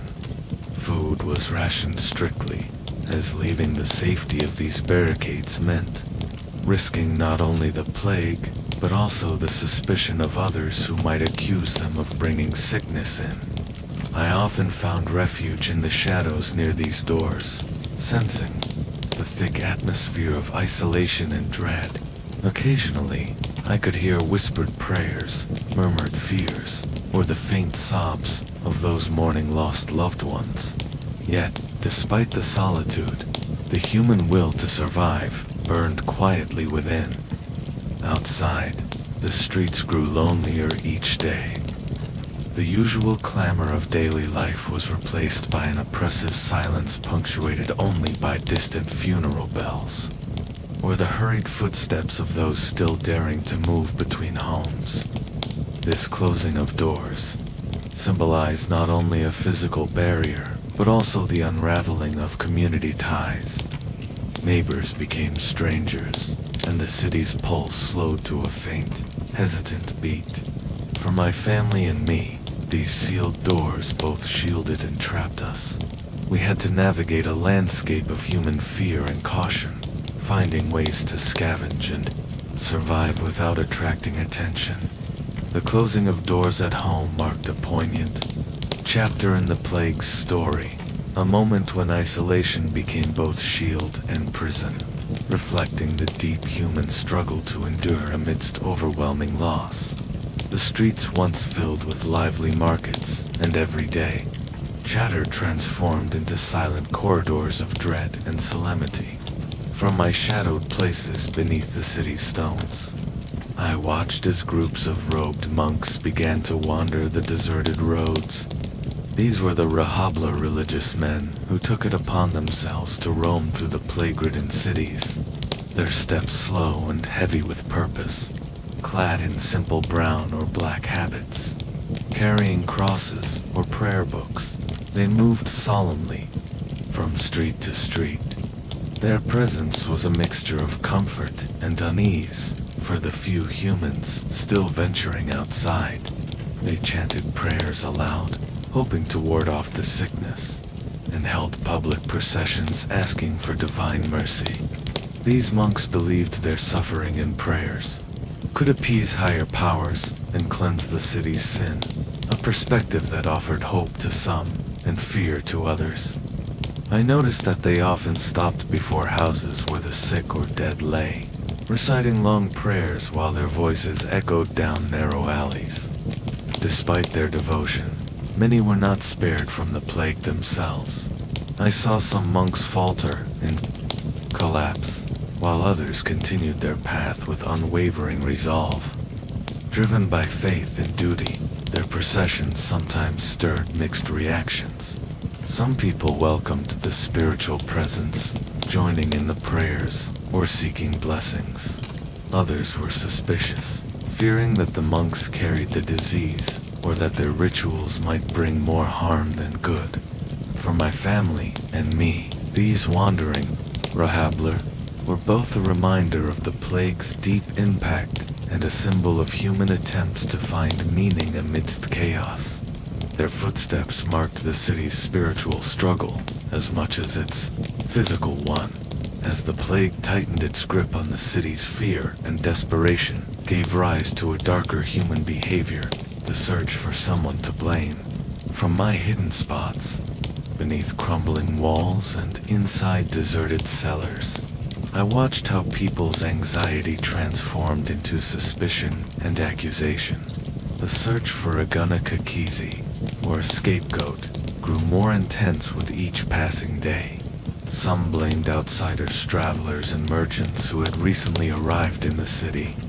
Others targeted minority groups, especially the Jewish communities, accusing them without evidence of poisoning wells or conspiring to spread the disease. These accusations sparked fear, anger, and violence. I witnessed scenes where innocent people were forced to flee their homes, chased by angry mobs armed with torches and crude weapons. Houses were vandalized, shops destroyed, and families torn apart. Religious leaders sometimes fanned these flames, urging people to repent or punish those they deemed responsible for the plague. Public punishments and executions became grim spectacles, meant to restore a sense of control, but often deepening the cycle of fear. I saw how communities fractured under the weight of mistrust. Neighbors who once shared meals now watched each other with wary eyes, and families hid secrets to protect themselves from suspicion. For my family and me, the rising violence and chaos made survival even harder. We had to be cautious, avoiding areas where people gathered in anger or fear. The city's streets, already dangerous from sickness, became perilous from human hatred. This dark chapter of the plague's history revealed how fear can twist minds and hearts, turning people against each other when they most need unity and compassion. During the plague's relentless spread, I witnessed a movement among some humans called the Flacalantler, people who believed that self-punishment could cleanse their sins and appease divine wrath. From my hiding spots beneath the city's worn stones, I saw these groups roam the streets in somber processions, their bare backs marked by bloody lashes. They believed that by inflicting pain on themselves, they might stop the plague from claiming more lives.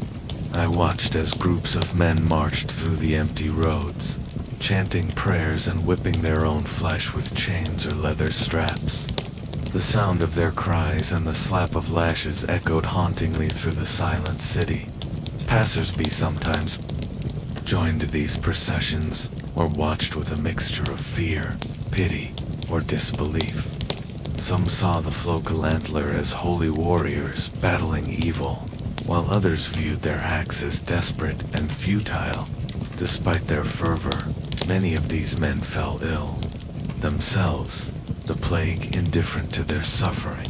Their processions, though solemn, sometimes sparked unrest or fear among the already terrified population. For my family and me, these public displays of pain were a stark reminder of the depths to which humans would go when gripped by fear and hopelessness. The city's spirit seemed as wounded as its people.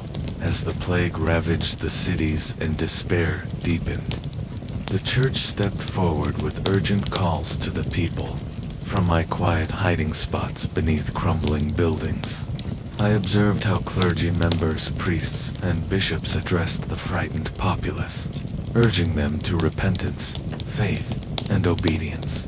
The church's messages were broadcast from church steps, through town criers, and in sermons that filled the now silent sanctuaries. They spoke of the plague as punishment for the sins of humanity, calling for confession, fasting, and prayer to seek God's mercy. People gathered, often hesitantly, to hear these appeals, hoping that spiritual renewal could turn back the tide of death. The church organized public prayers, masses, and processions, urging unity under faith as the key to salvation. At times, the church's guidance also reinforced social order, advising people to obey city officials, maintain cleanliness, and avoid contact with the sick as acts of obedience to divine will. However, for many, these appeals were a double-edged sword.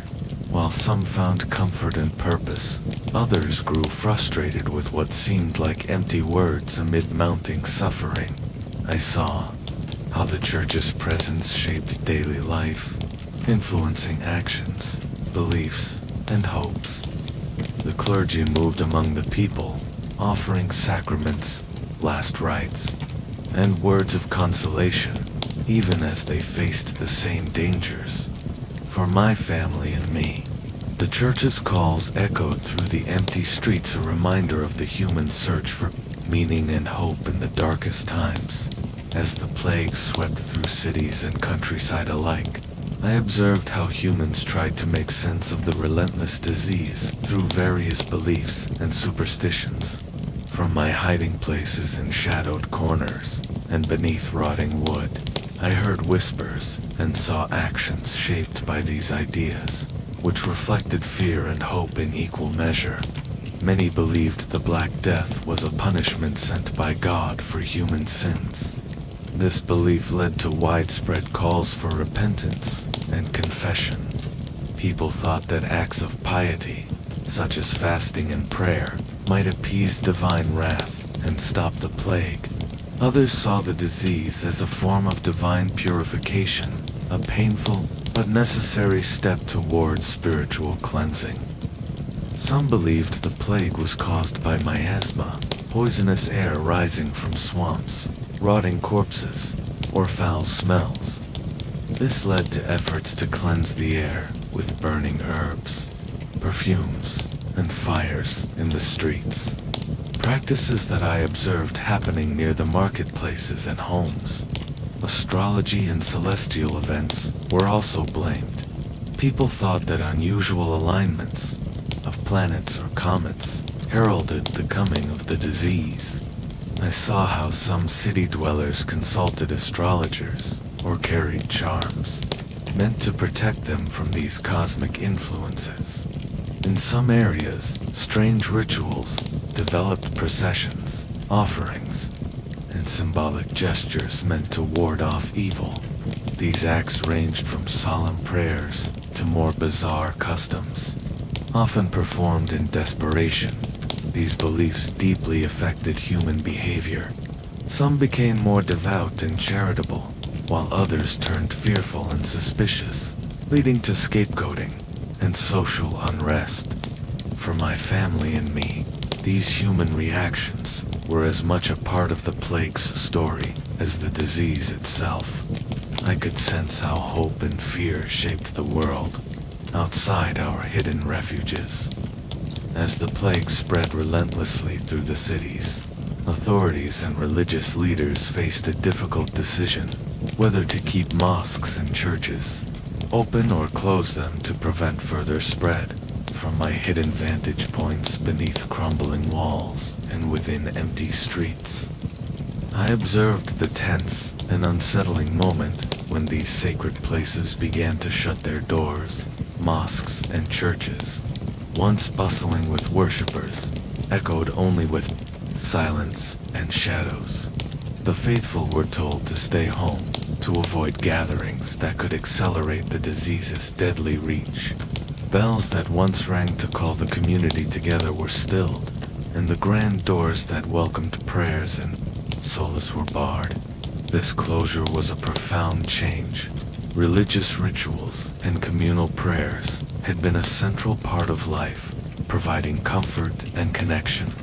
Now, the absence of these gatherings deepened the sense of isolation and fear. People struggled to maintain their faith alone, and many found it difficult without the support of their communities. Some resisted the closures, sneaking into empty churches or mosques, desperate for comfort and hope. Others adapted, finding ways to pray silently at home or in small, isolated groups. For my family and me, the silence around these holy places underscored the vast impact of the plague not just on bodies, but on spirits and society. The closing of mosques and churches was a symbol of a world turned upside down, where even faith had to be kept at a distance. As the grand mosques and churches fell silent and closed their doors, new smaller groups began to emerge among the people, Kruplark, or prayer groups. From my hidden paths beneath empty streets and in shadowed corners, I observed these gatherings as a quiet but vital response to the isolation imposed by the plague. These groups were often made up of neighbors or family members who, despite fear and restrictions, sought solace and strength and shared prayer. They met quietly in homes, courtyards, or secluded alleys, keeping their numbers small to avoid attention or suspicion from city officials. Their prayers were heartfelt, focused on pleading for mercy, healing, and protection. Sometimes they recited established religious texts, while other times they offered spontaneous, personal words to comfort each other. The formation of these groups was an act of both defiance and hope. Defiance against the despair spreading through the cities and hope for a future beyond the sickness and death. However, these gatherings were risky. Authorities sometimes viewed them as dangerous, fearing that any assembly could spread the disease further. Still, the need for spiritual connection drove people to take these chances. For my family and me, the whispered prayers and the soft voices of these groups were a reminder that, even in the darkest times, human beings sought light and connection. As the plague tightened its grip on the cities, fear and confusion spiraled into blame and persecution. From my hidden vantage points beneath the cracked stones and shadowed alleys, I witnessed how Jewish communities became targets of harsh accusations and violent hatred. People, desperate for explanations, accused the Jews of poisoning wells, spreading disease intentionally, or conspiring against the larger population. These baseless claims fanned the flames of suspicion and anger, fueled by long-standing prejudices and the desperate need to find someone to blame. I saw families forced to flee their homes under threat, their shops looted and destroyed. Entire Jewish quarters were besieged, with mobs attacking in fits of rage. Religious leaders sometimes justified these actions, while others called for peace, though their voices were often drowned out. Communities shattered under the weight of these attacks. Innocent people were tortured, imprisoned, or killed, while the true cause of the plague, an unseen bacterium spread by fleas on rats, remained misunderstood. For my family and me, these events were a grim reminder of how fear can breed cruelty. The streets became not only battlegrounds against disease, but arenas of human hatred and suffering. As fear and suspicion escalated during the plague, authorities and communities resorted to harsh collective punishments in an attempt to control the chaos. From my shadowy refuges beneath empty streets and ruined homes, I observed how entire neighborhoods and groups were subjected to mass punishments and forced expulsions. When a cluster of infections appeared, often entire families or quarters were sealed off, barred from leaving their homes or the district. Supplies were cut, and those trapped were left to fend for themselves amid rising sickness and starvation. In some cases, walls and gates were erected to isolate the sick from the rest of the population. Public punishments became grim spectacles meant to instill fear and enforce order. Suspected wrongdoers, often scapegoated minorities or social outcasts, were publicly whipped, imprisoned, or executed. These brutal actions aimed to deter others from behavior considered dangerous or sinful, but often deepened resentment and despair. Mass expulsions of accused groups, especially Jewish communities, forced thousands to flee their homes, often without food, shelter, or protection. Many perished on the roads, exposed to the elements and disease. For my family and me, these collective punishments turned the city into a place of mistrust and terror. Safe hiding spots disappeared as violence surged, and survival became ever more precarious. This chapter of the plague's history showed how societies, overwhelmed by fear, sometimes responded with cruelty toward their own people rather than compassion or understanding. As the plague continued to ravage the land, I noticed a profound shift in human beliefs and faith. From my hiding places, beneath the cracked city stones and silent alleyways, I observed how people's trust in old certainties began to waver and transform. For many, the relentless death and suffering challenged the traditional teachings they had held dear. Some grew more devout, praying fervently and attending secret gatherings despite risks. They sought meaning and comfort in religion, hoping for salvation. Others, however, felt abandoned or betrayed by their faith. Questions arose. Why would a just and merciful God allow such devastation? This doubt led some to question religious authorities, rituals, and doctrines. Skepticism grew quietly in whispered conversations or in solitary contemplation. The church and mosques tried to adapt, offering new interpretations and emphasizing repentance and humility. Some reform movements began, advocating changes in practice and theology. I also saw how folk beliefs and superstitions mixed with formal religion, creating new rituals and customs aimed at protection or healing. People tried whatever might bring hope, from charms and amulets to pilgrimages and prayers to saints. This period was marked by both fear and search for understanding, shaking the foundations of belief, but also inspiring resilience and renewal. For my family and me, witnessing this change was a reminder that even in the darkest times, humans struggled to find light and meaning. As the plague's death toll climbed, the city's healers and doctors emerged in strange, ominous outfits, black robes and eerie masks.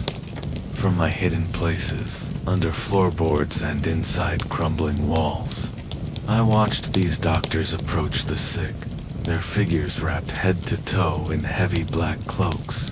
Their masks had long curved beaks, filled with aromatic herbs and spices, designed to filter the foul air believed to carry disease. These outfits were unlike anything I had seen before, meant to protect them, but also striking fear in those who saw them. The black cloaks covered their entire bodies, gloves shielded their hands, and wide-brimmed hats shaded their faces, making them seem more like shadows than humans moving among the dying. The doctors moved slowly, cautiously examining the sick, and sometimes carrying strange tools. They poked and prodded, but their treatments often brought little relief. Their presence was a mix of hope and terror. To the people, some believed they could save lives, while others thought they carried death with them. I watched as these masked figures ventured through alleys and homes, their strange appearance making even the rats scatter. My family and I kept well away, sensing both danger and desperation in their movements. These black-cloaked doctors became symbols of the plague figures, who stood at the fragile border between life and death, trying to fight an enemy they barely understood. From my hiding place beneath the shattered wood of a once busy market stall, I watched as the plague's victims suffered terrible symptoms. I saw swollen, painful buboes, large dark lumps forming mostly in the armpits and groin, grow beneath the skin. The flesh around them became red and inflamed, hot to the touch. Some of the human's skin turned black and bruised, as if poisoned from within. This was why the plague was often called the Black Death. I heard groans and cries from those too weak to move, and I smelled the sharp, bitter scent of decay and sickness. Blood would sometimes ooze or spurt from these swollen buboes, staining clothes and floors. Others suffered bleeding from the nose, mouth, or even their skin. The sight was grim and unsettling, even from a safe distance. Doctors tried to treat these symptoms with painful methods. I saw them cut into the buboes with knives, hoping to drain the infection. But many patients grew weaker afterward, or died soon after. Some used bleeding as a cure, thinking that letting out blood could save the patient. But often it only worsened their condition. For my family and me, these sights were a constant reminder of the plague's cruelty. The disease ravaged bodies quickly, leaving little time for hope or recovery as the plague continued to claim more lives. Doctors grew desperate and began trying various treatments, many of which involved painful and experimental procedures. From my shadowed refuge beneath broken floorboards, I observed these strange medical attempts, often carried out on those too weak to resist. One common practice was the use of needles and lancets. Physicians would prick or lance the swollen buboes, hoping to release the infected blood and reduce the pressure. Sometimes, they injected herbal concoctions or other liquids directly into the body, believing these might cure or slow the disease. Many of these treatments caused pain and distress. Patients often screamed or cried out, their bodies already ravaged by fever and weakness. The doctors' efforts were sometimes frantic and uncoordinated, reflecting the limited knowledge they had about the plague's cause. Alongside these physical interventions, apothecaries mixed various herbal remedies and potions. These were sometimes applied to wounds or given to drink. While some herbs had mild soothing effects, none could stop the relentless progress of the disease for my family and me. These medical experiments were grim spectacles that showed human determination, but also the limits of their understanding. The plague remained a deadly mystery, and the doctor's tools were often as frightening as the disease itself. As the plague's shadow darkened every corner of the city, I witnessed how people and healers alike turned to herbal mixtures and medicines in a desperate attempt to fight the sickness. From my secret spots beneath the floorboards and behind walls, I saw piles of herbs, roots, and strange concoctions prepared in apothecary shops and homes. These mixtures often included ingredients like rosemary, lavender, sage, and mint plants, believed to purify the air and the body. Some were ground into powders and sprinkled around rooms. Others were boiled into bitter teas or applied as poultices to swollen buboes. Despite the hopeful intentions, most of these remedies offered little real relief. Still, People clung to them, trusting in the wisdom passed down from elders and ancient texts. The smell of burning herbs wafted through the streets, mingling with the stench of sickness and death.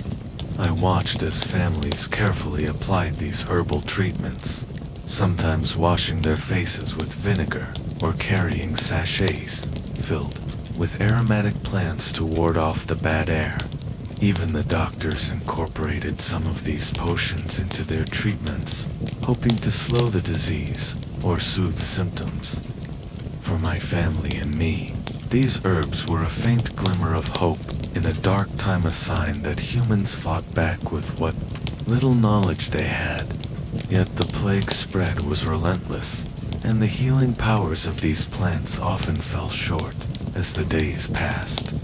The number of sick people in the city increased rapidly. From my hiding places under ruined buildings and empty streets, I saw whole families fall ill, one after another. The plague spread like wildfire, infecting those who stayed in their homes and those who ventured outside alike. Hospitals and homes became overcrowded with the suffering. There were no enough beds or helpers for the growing number of patients. The cries of pain and fear echoed through the night, mixing with the distant tolling of church bells, signaling death. The streets grew emptier as people isolated themselves or fled in panic. Markets and workshops closed, and the normal rhythms of life broke down. I watched how fear made people desperate. Some abandoned their loved ones. Others cared for the sick, despite the risks. For my family and me, this was a time of great danger. Food became scarce, and places we once used for shelter were now filled with disease. We had to move carefully and quietly to avoid sickness and humans who might harm us. The plague's growing reach reminded me how fragile life was in this time of darkness. As the plague ravaged the city, even the doctors, those who were supposed to heal, became afraid. From my hidden vantage points, beneath broken floorboards and behind cracked walls, I saw how fear gripped the healers as they faced an enemy they could neither see nor control. The doctors moved cautiously, sometimes hesitating, before entering a sick person's home. They wore their heavy black cloaks and beaked masks, but even these protections seemed insufficient against the invisible killer. Whispers spread about some doctors falling ill and dying, causing others to hesitate or flee. Some healers abandoned their posts, leaving the sick without care. Others became more desperate, performing risky procedures in the hope of finding a cure. Fear mixed with determination, but the overall sense was one of helplessness. Their fear was contagious.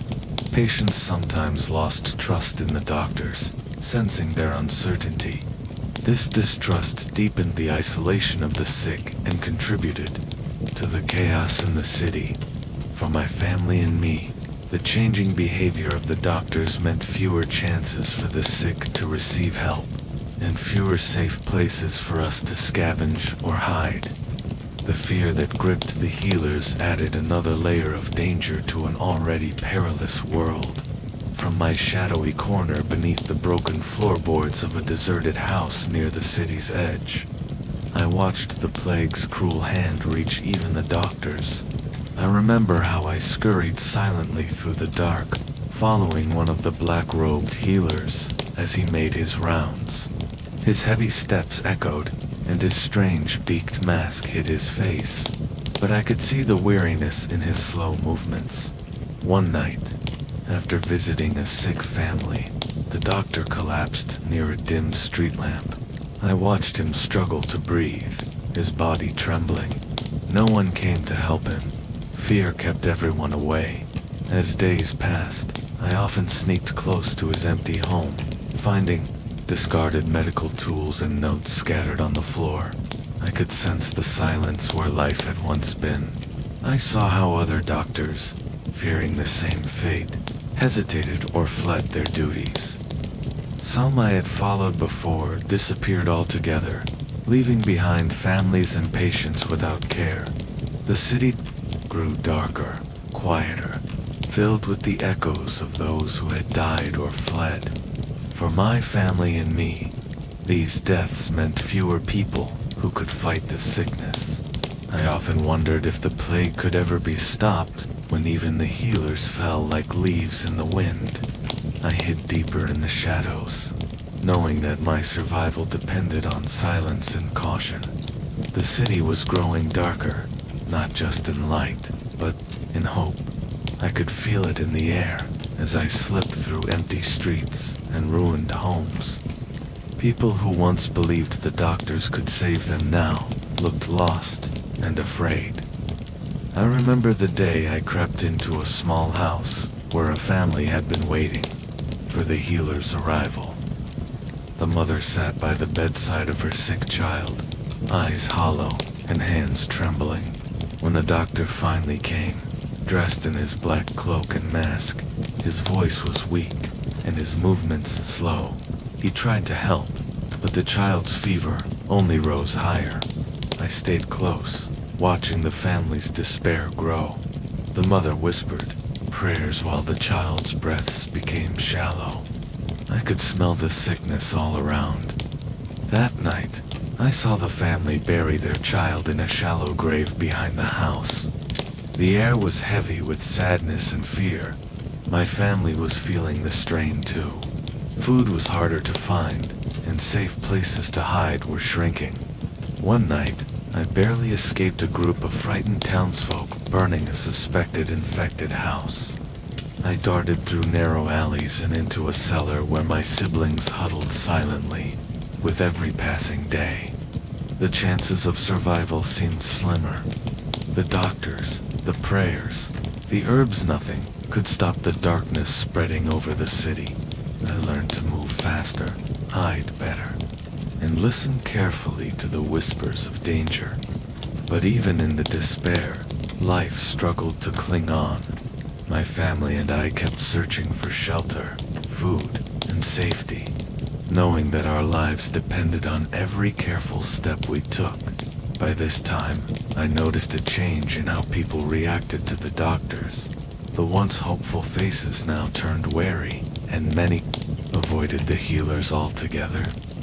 From my hiding places in dark corners and beneath old wooden beams, I saw townsfolk whispering fears to one another, eyes darting nervously whenever a black-cloaked figure approached. I remember following the doctors tried to reach the sick, but many doors stuffed for my family and me. This meant the city's heart was breaking, and I felt its pain deep in my small chest. From my secret hiding spot beneath a loose floorboard in a narrow alley, I watched the doctors' houses closely. Their homes were strange and quiet, different from the bustling city around them. I was curious.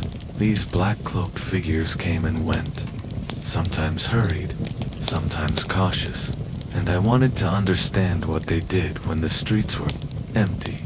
That one evening, I slipped through a crack in a half-open door and found myself inside a dimly lit room filled with jars, bottles, and strange herbs hanging from the ceiling. The air smelled strongly of vinegar and dried plants. I noticed maps and papers scattered on a wooden table, perhaps plans or notes about the sickness. I followed the footsteps upstairs, where the doctors gathered quietly, talking in hushed voices. They exchanged information about the disease, sharing what little they knew. Sometimes they argued about treatments, desperate to find something that worked. I even saw one doctor carefully prepare poultices and potions, mixing herbs with precision. He seemed tired but determined, knowing the stakes were life or death. At night, when the city was silent and dark, these homes were places of planning, hope, and sometimes despair. From my small, hidden vantage point, I realized the doctors were as trapped in this battle as everyone else. For my family and me, watching them was a reminder that even those who fight the plague are vulnerable, afraid, and searching for answers in a world turned upside down as the plague tightened its grip. I noticed the city growing emptier by the day. Streets that were once bustling with merchants, children, and families became eerily silent. From my hidden tunnels beneath cobblestones and within ruined buildings, I saw homes abandoned and markets deserted. People fled in panic, some running to the countryside, others hiding inside their houses, afraid to face the sickness or their neighbors. Doors and windows were left wide open or firmly shut, but few voices or footsteps echoed through the empty squares. The city's usual sounds, the chatter of traders, the clatter of carts, the laughter of children, were replaced by silence, broken only by distant bells tolling the dead or the occasional howl of stray dogs. My family and I had to adjust quickly. Our usual hiding spots became unsafe as more people left. But new dangers arose, with empty streets attracting wild animals and desperate humans searching for food. The emptiness was both a blessing and a curse. It gave us space to move, but also reminded me of the lives lost and the fear that had taken hold of everyone. I realized that the city was no longer the place it used to be, was a ghost of its former self. I remember the day I noticed there were no more patrols. No guards at the city gates, no watchmen with lanterns walking the alleys at night. It was strange. For a long time, I had avoided those booths, those clubs, those loud voices that scattered my kind away from bakeries and food stalls. But now, nothing. The sickness hadn't just stolen lives, it had stolen order. One night I followed a group of humans then, ragged, desperate. They weren't shopkeepers or servants. They moved like shadows, slipping into homes through broken windows, prying open shutters, taking whatever food or valuables were left behind. No one stopped them. No one even watched. Once, I crept through a familiar street where a patrol used to stand near a fountain. I used to hide under a cart, watching them eat roasted nuts and joke with each other. But that night, the cart was overturned, the fountain dried up, and the only thing I saw was a single helmet lying in the dust. The absence of authority meant danger for everyone. Humans started to fear each other more than the disease. I saw a man lock himself in a cellar with a pile of bread, only to be found robbed a day later. Even we rats who were in danger traps appeared in places that once felt safe, as frightened people grew more aggressive. I kept closer to the shadows. I taught my younger siblings to avoid the center of town, and I learned something important. When rules vanish, so does protection. The city wasn't just dying from sickness, it was crumbling from the inside. The first time I saw a human body burn, I didn't understand what I was looking at. It was early morning. The sky was still dark, and the streets were cold and damp. I had just returned from scavenging near the fish stalls with one of my brothers. He was quieter than usual. None of us talked much anymore. From a rooftop beam, I spotted a strange gathering in the courtyard of an old chapel. Humans had stacked bodies wrapped in sheets, some not wrapped at all, into a wide pile in the middle. I recognized some of them. One was the woman who used to sweep the bakery steps each morning. Another was the boy who had thrown stones at us just a week earlier. Now he lay perfectly still, next to dozens of others. They lit the fire just before the sun rose. It wasn't like a campfire or an oven flame. This was a monstrous fire. The wood crackled loud and fast. The heat hit my whiskers, even from where I sat. Thick black smoke climbed into the air and spread across the roofs. It smelled like burning cloth, hair, and something else. Something I still can't forget. The humans stood far back, silent. Some held rags to their faces, others wept. One man shouted at the priest, asking why God had left them. The priest didn't answer. I moved closer. I had to see. I crept along a broken gutter and jumped onto a lower roof that overlooked the courtyard. From there, I could feel the heat like it was pressing against my fur. My paws twitched with anxiety, but I didn't leave. The bodies began to lose their shape. Flesh turned black, then ash.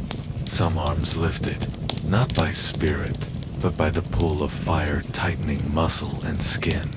I watched all of it. I thought maybe it would make me understand what was happening to the world, but it did in single quotes. Later, I heard the humans say the city couldn't bury the dead fast enough. The graveyards were full. The workers refused to carry bodies, so they burned them dozens at a time, then hundreds. It wasn't just this courtyard. Fires started all over, night and day. Even rain didn't stop them. That night, I returned to the alley where my family slept. The smoke followed me. It stayed in my fur and clung to my nose. My sister asked where I'd been. I didn't answer. My sick brother coughed in his sleep. I could hear the fluid in his chest, and I wondered when his time came, would they burn him too? I didn't want to find out. I had never gone into the old merchant house before. Not really. I'd crept around its pantry, stolen crumbs from its cellar, and darted across its beams, but I'd never gone inside. Not like this. But that day, the main door had been left half open, and the stench was so strong, I knew the humans were no longer there, or at least, not alive. I waited until the afternoon sun shifted, then crept in through a broken window frame, and dropped onto the dusty floor. Silence. Thick, eerie silence. No footsteps. No voices. Just the occasional creak of wood shifting above me. The main hall had a grand staircase, but most of the steps were cracked or missing. I sniffed along the edge of the wall, past a turned-over chair and a dropped basket of dried herbs. The herbs had turned black with rot. Nothing moved, not even flies. Not anymore. I slipped through a narrow hallway until I found a pantry door half ajar. That's when I heard a faint squeak, not from rats, but from the floor itself. I tapped a few times with my front paw, hollow. I started scratching. It took a while, but I uncovered a narrow gap where the wooden boards had once fit together, cleanly. One had been recently lifted and placed back crookedly. Someone had used it recently. With effort, I squeezed my body through the gap and dropped into the darkness below. The smell hit me hard, stale, dusty air mixed with the faint odor of mold and sweat. This was not a pantry. This was a hiding space. There were crates stacked along the sides and a few old tools. But in the center lay a bundle of straw, a blanket, a clay jug, and what shocked me most, scratched words on the wall made by human fingers. I couldn't read them, but they were desperate, angry, repetitive. Like someone had tried to hold on to sanity by writing the same thing over and over again. I crept forward. There were claw marks on the wood knot from a rat, not from a dog. A human had tried to get out. The lid must have sealed shut from above, or maybe someone had locked them in. There were bones. 2 tiny ones. I backed up slowly, then turned and scrambled up the side beam and out through the hole. I stayed on the rooftop for a long time, just staring out over the city. The fires were still burning, but smaller now. They didn't even shock me anymore. That secret room haunted me, not because of what was inside, but because it told me something I hadn't wanted to admit. Humans weren't just dying from the plague. They were hiding from each other, and sometimes that didn't end well either. I used to see them every morning, robed in black or white, walking through the narrow streets with incense and candles, muttering to the sky in a language I couldn't understand. They had bells, they had crosses.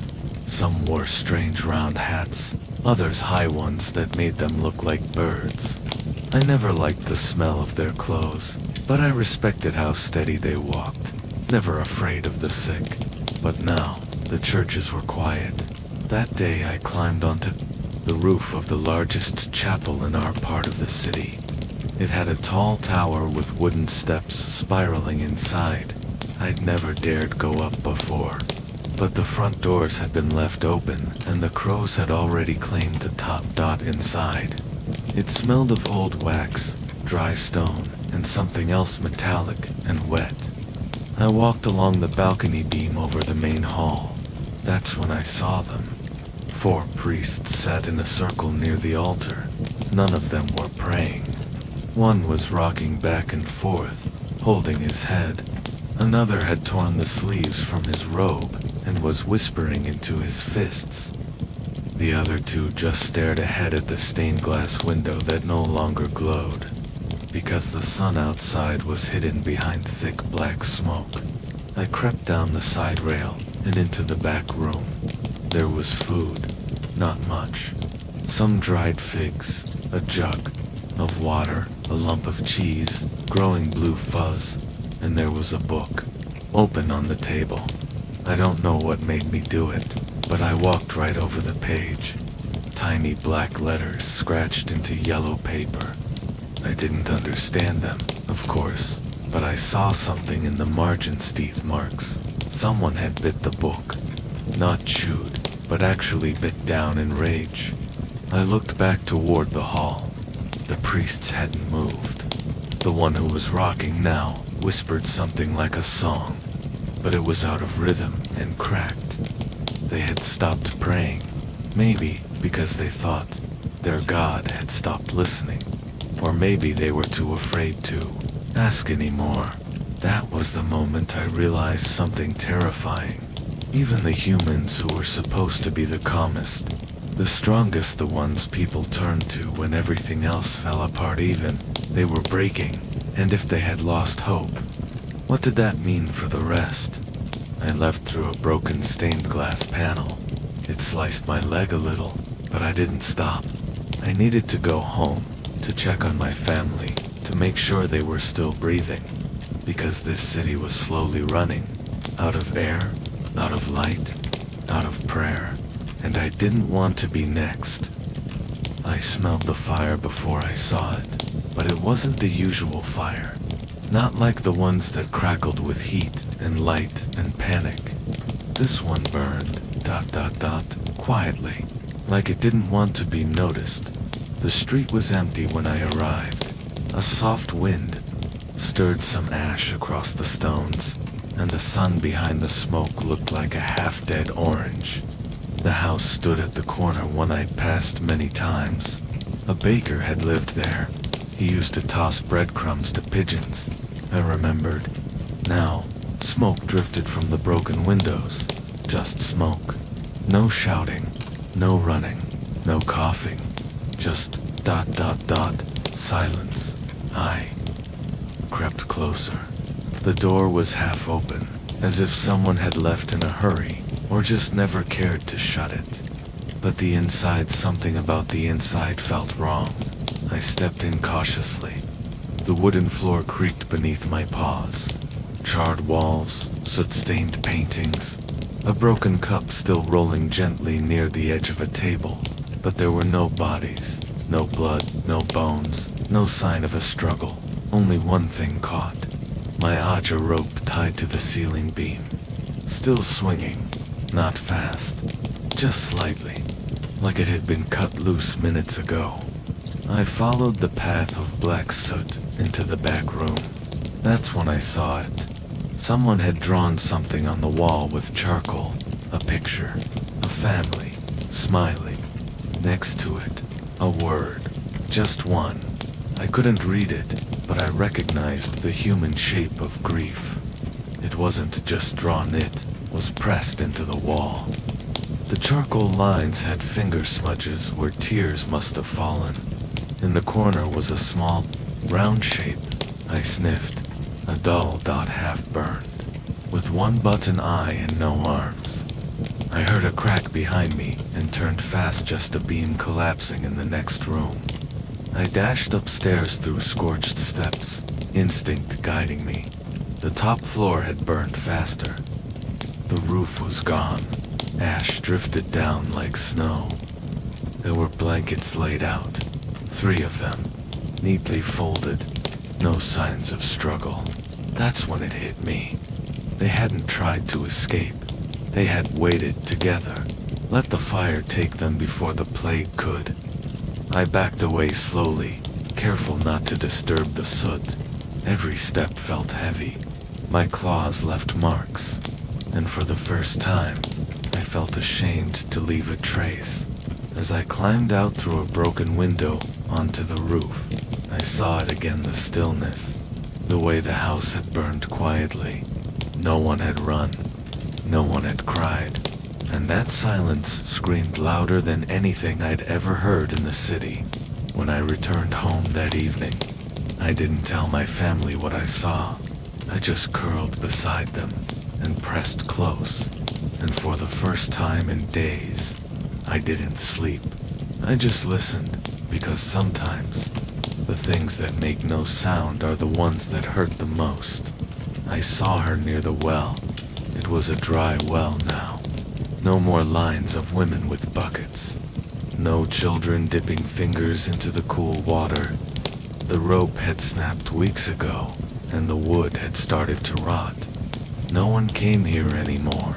That's why I came. It was quiet, and sometimes I could find crumbs left by beggars who'd once camped nearby. But that day, she was sitting at the edge, a girl, thin, barefoot, knees tucked into her chest. Her dress was too big for her, the sleeves rolled up, the hem dragging in the dust. Her hair was matted, and her face was pale, but her eyes, they were wide open, watching the sky like it still held answers. I kept my distance, but she didn't flinch when she saw me. In fact, she did something strange. She reached into her pocket and took out a coin, just one, silver, worn around the edges. She held it out to me, palm open, as if offering. I blinked. I wasn't sure what to do. I crept a little closer, step by step, ears low, nose twitching. The coin lay there, warm from her skin, reflecting what little light the sky could still offer through the plague. Smoke. She didn't say a word. Then I heard a voice behind, her old, rough. "Put it back," I said. "That's for the doctor." The man was her father, I guessed. He looked sick, 2 thin eyes sunken, and hands that shook when he reached for the girl. She didn't move. He grabbed her wrist and took the coin. Then they both just sat. I watched, from under a cart.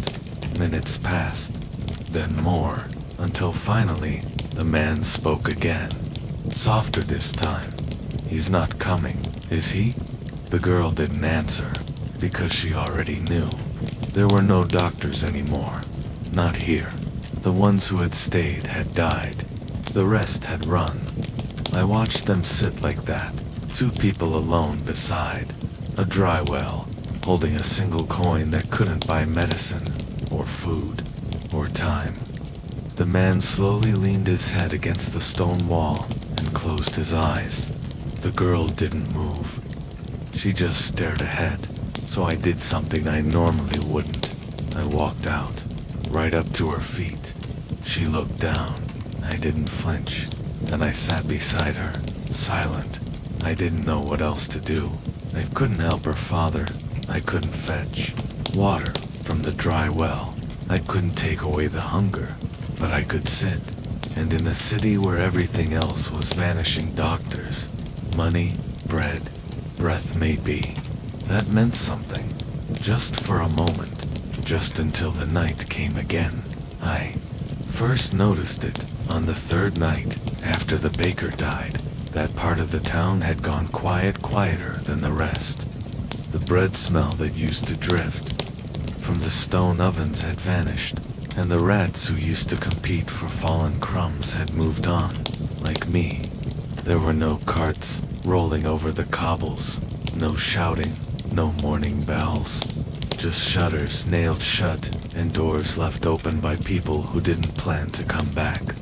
But there was one house, small and crooked, on the corner where the alley curved, and every night, the same thing. A lantern in the upper window. A real flame, not a glow from the moon or tricks from broken glass. A flame that flickered steady. I saw it first while crossing the rooftops. I paused. Second night it was still there. By the third night, I couldn't ignore it anymore. I needed to know who was lighting it and why. So I made my way closer, hopped across broken beams, slipped under tiles, scaled the rough stones of a back wall until I reached the eaves. From there, I could see inside through a crack between the curtains. There was a woman, old, frail, wrapped in a blanket, and sitting in a chair beside the window. On her lap, a candle holder. On the table beside her, 7 more unlit candles. Her hand trembled slightly, but she always lit one. Just one. Always at dusk. I came back the next night. Same scene. Then the next. The routine never changed. Every dusk, she struck the flint, lit the wick, and stared out the window, as if waiting for someone. Someone late. By the 6th night, I slipped into the house. I found a gap under the wall and pushed through. It was warmer than outside, and it smelled like old herbs and dried flowers. The floor creaked under her chair, but she didn't hear me. There were papers on the table, letters, I think, folded and unfolded, again and again, as if she read them daily, even though the ink was faded. She muttered something to herself that night. "He'll see it," she said. He promised. "As long as it's lit, he'll find his way." I looked again at the letters. One was signed with a name. Couldn't read it fully, but I saw a crest burned into the corner. A small lion, maybe a soldier's seal. That's when I understood. She was waiting for someone who'd gone to war. Maybe even long before the plague. Maybe someone who never made it back. But she lit the candle. Anyway, every night, even now, even when no one was left on that street but her and a few wandering rats. Even when no footsteps ever came up the road, I came back 7 nights in a row. By the 8th, she didn't move. The candle was lit, but her hands were still. Too still. I watched from the same gap she had passed sometime in the night. Quietly, I think. Peacefully. But the candle still burned. Wax dripping onto her lap. Flame trembling like a breath that didn't want to leave. I stayed until it went out. Then I left, and from that night on, that corner window stayed dark, but I still remember the warmth of that room, and that for 8 nights. She gave light to a street that had none. I first noticed him near the market square. The place was empty, but the echo of footsteps, my own, and the wind felt heavy. That's when I saw him, a boy, sitting on the cold stone steps of what used to be a busy stall. His clothes hung loosely, like they were borrowed from someone bigger. His feet were bare, and the skin on his face was pale and stretched tight, his eyes deep and hollow, like empty holes in a mask. He didn't blink when I came closer. I hesitated. Most humans avoided me, but this boy, he didn't move. Not away. Not at all. Slowly, I edged closer, my nose twitching. I smelled nothing. No warmth. No fear. just emptiness. I perched beside him, silent, for a long time. Then he whispered, "Are you hungry?" I didn't answer. I couldn't. He reached into his ragged pocket and pulled out a small piece of bread, dry and crumbled. He broke it in half and held out one piece. I took it gently, chewing slowly. He smiled. Not the bright smile I remember from when the city was full of noise and life, but a quiet one, the kind that holds sadness like a heavy cloak. Over the next days, I found him again. Each time, he was at the same spot, waiting, sometimes talking to himself in low tones. One day, I followed him. He moved through the streets like a shadow, avoiding doors, slipping past broken carts, and looking everywhere but at people's faces. He led me to a small garden behind a ruined church, where wildflowers pushed through cracked stones. There, he knelt and gently touched the flowers, as if asking them for forgiveness. I watched him for hours. He never spoke of his family. I didn't ask, but I sensed he had lost more than food or shelter. He carried something heavier loss without end, and in those hollow eyes, I saw the reflection of the city itself, empty, waiting, hoping for something to fill the silence. The city was nearly dead. No birds sang in the trees. No children's laughter echoed through the streets. No vendors shouted over each other in the markets. Just the quiet hum of wind through broken windows and the soft scurry of paws across cracked stones. I was alone. My family, once so many, were gone. Some taken by sickness, others lost in the chaos. I was the last in my nest. I moved through empty alleys, my whiskers twitching, ears sharp for any sign of life. One evening, as the sun dipped behind blackened clouds, I smelled something strange. Smoke, not the dry, choking smoke of burning houses, but the gentle curl of a small flame. I followed the scent to a small room near the edge of the city. Through a broken window, I saw a man sitting alone. His face was shadowed, but his eyes caught the light from a single candle on the table before him. The candle flickered softly, casting long shadows on cracked walls. He didn't move much, just stared at the flame, as if it held every hope left in the world. I climbed through the window and sat quietly in the corner. The man noticed me but didn't chase me away. Instead, he reached down and tossed a small crumb onto the floor. I took it gratefully. He whispered, "It's all that's left. This little flame, this little light." I watched him all night. As dawn broke, the candle flickered one last time and went out. The man sighed, but something in his eyes had changed. A quiet peace. I stayed with him as the sun rose over the empty city. For the first time in a long while, the silence didn't feel so heavy, because sometimes the smallest flame can keep the darkness at bay. After the city fell silent, life moved slowly to the villages. But even there, the shadows of sickness and fear followed close behind. I arrived at a village just as the sun was setting, the sky painted in orange and purple.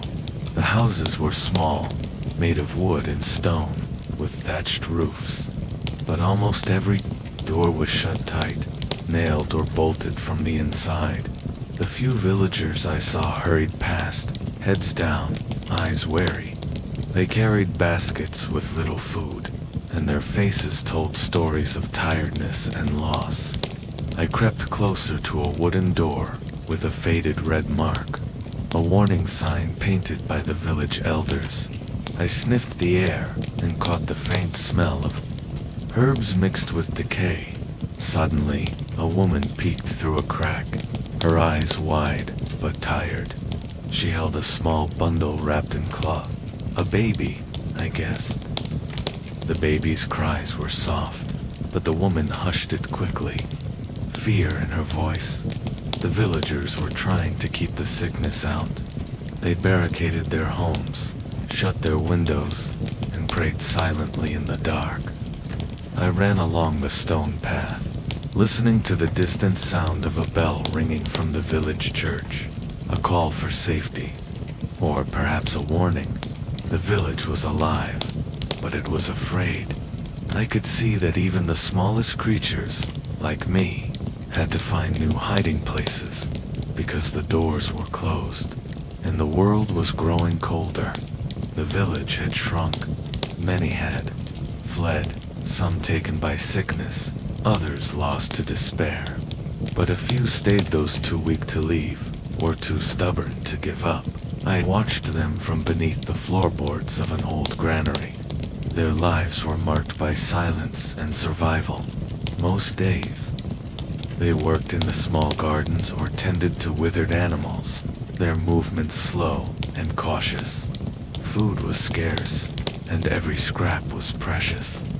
One old man came out each morning with a wooden staff, moving carefully along the cracked paths. He greeted no one, but I saw children watching him from windows, eyes filled with curiosity and fear. There was a woman who gathered herbs, her hands shaking as she crushed leaves into a small bowl. I could smell the bitterness of the plants mixed with the scent of sweat and dirt. She mumbled prayers under her breath, hoping the mixtures would protect her family. The children were the hardest to watch. They played quietly in hidden corners, their laughter muted, their games simple. One boy made a tiny boat from bark and leaves, setting it afloat on a small puddle.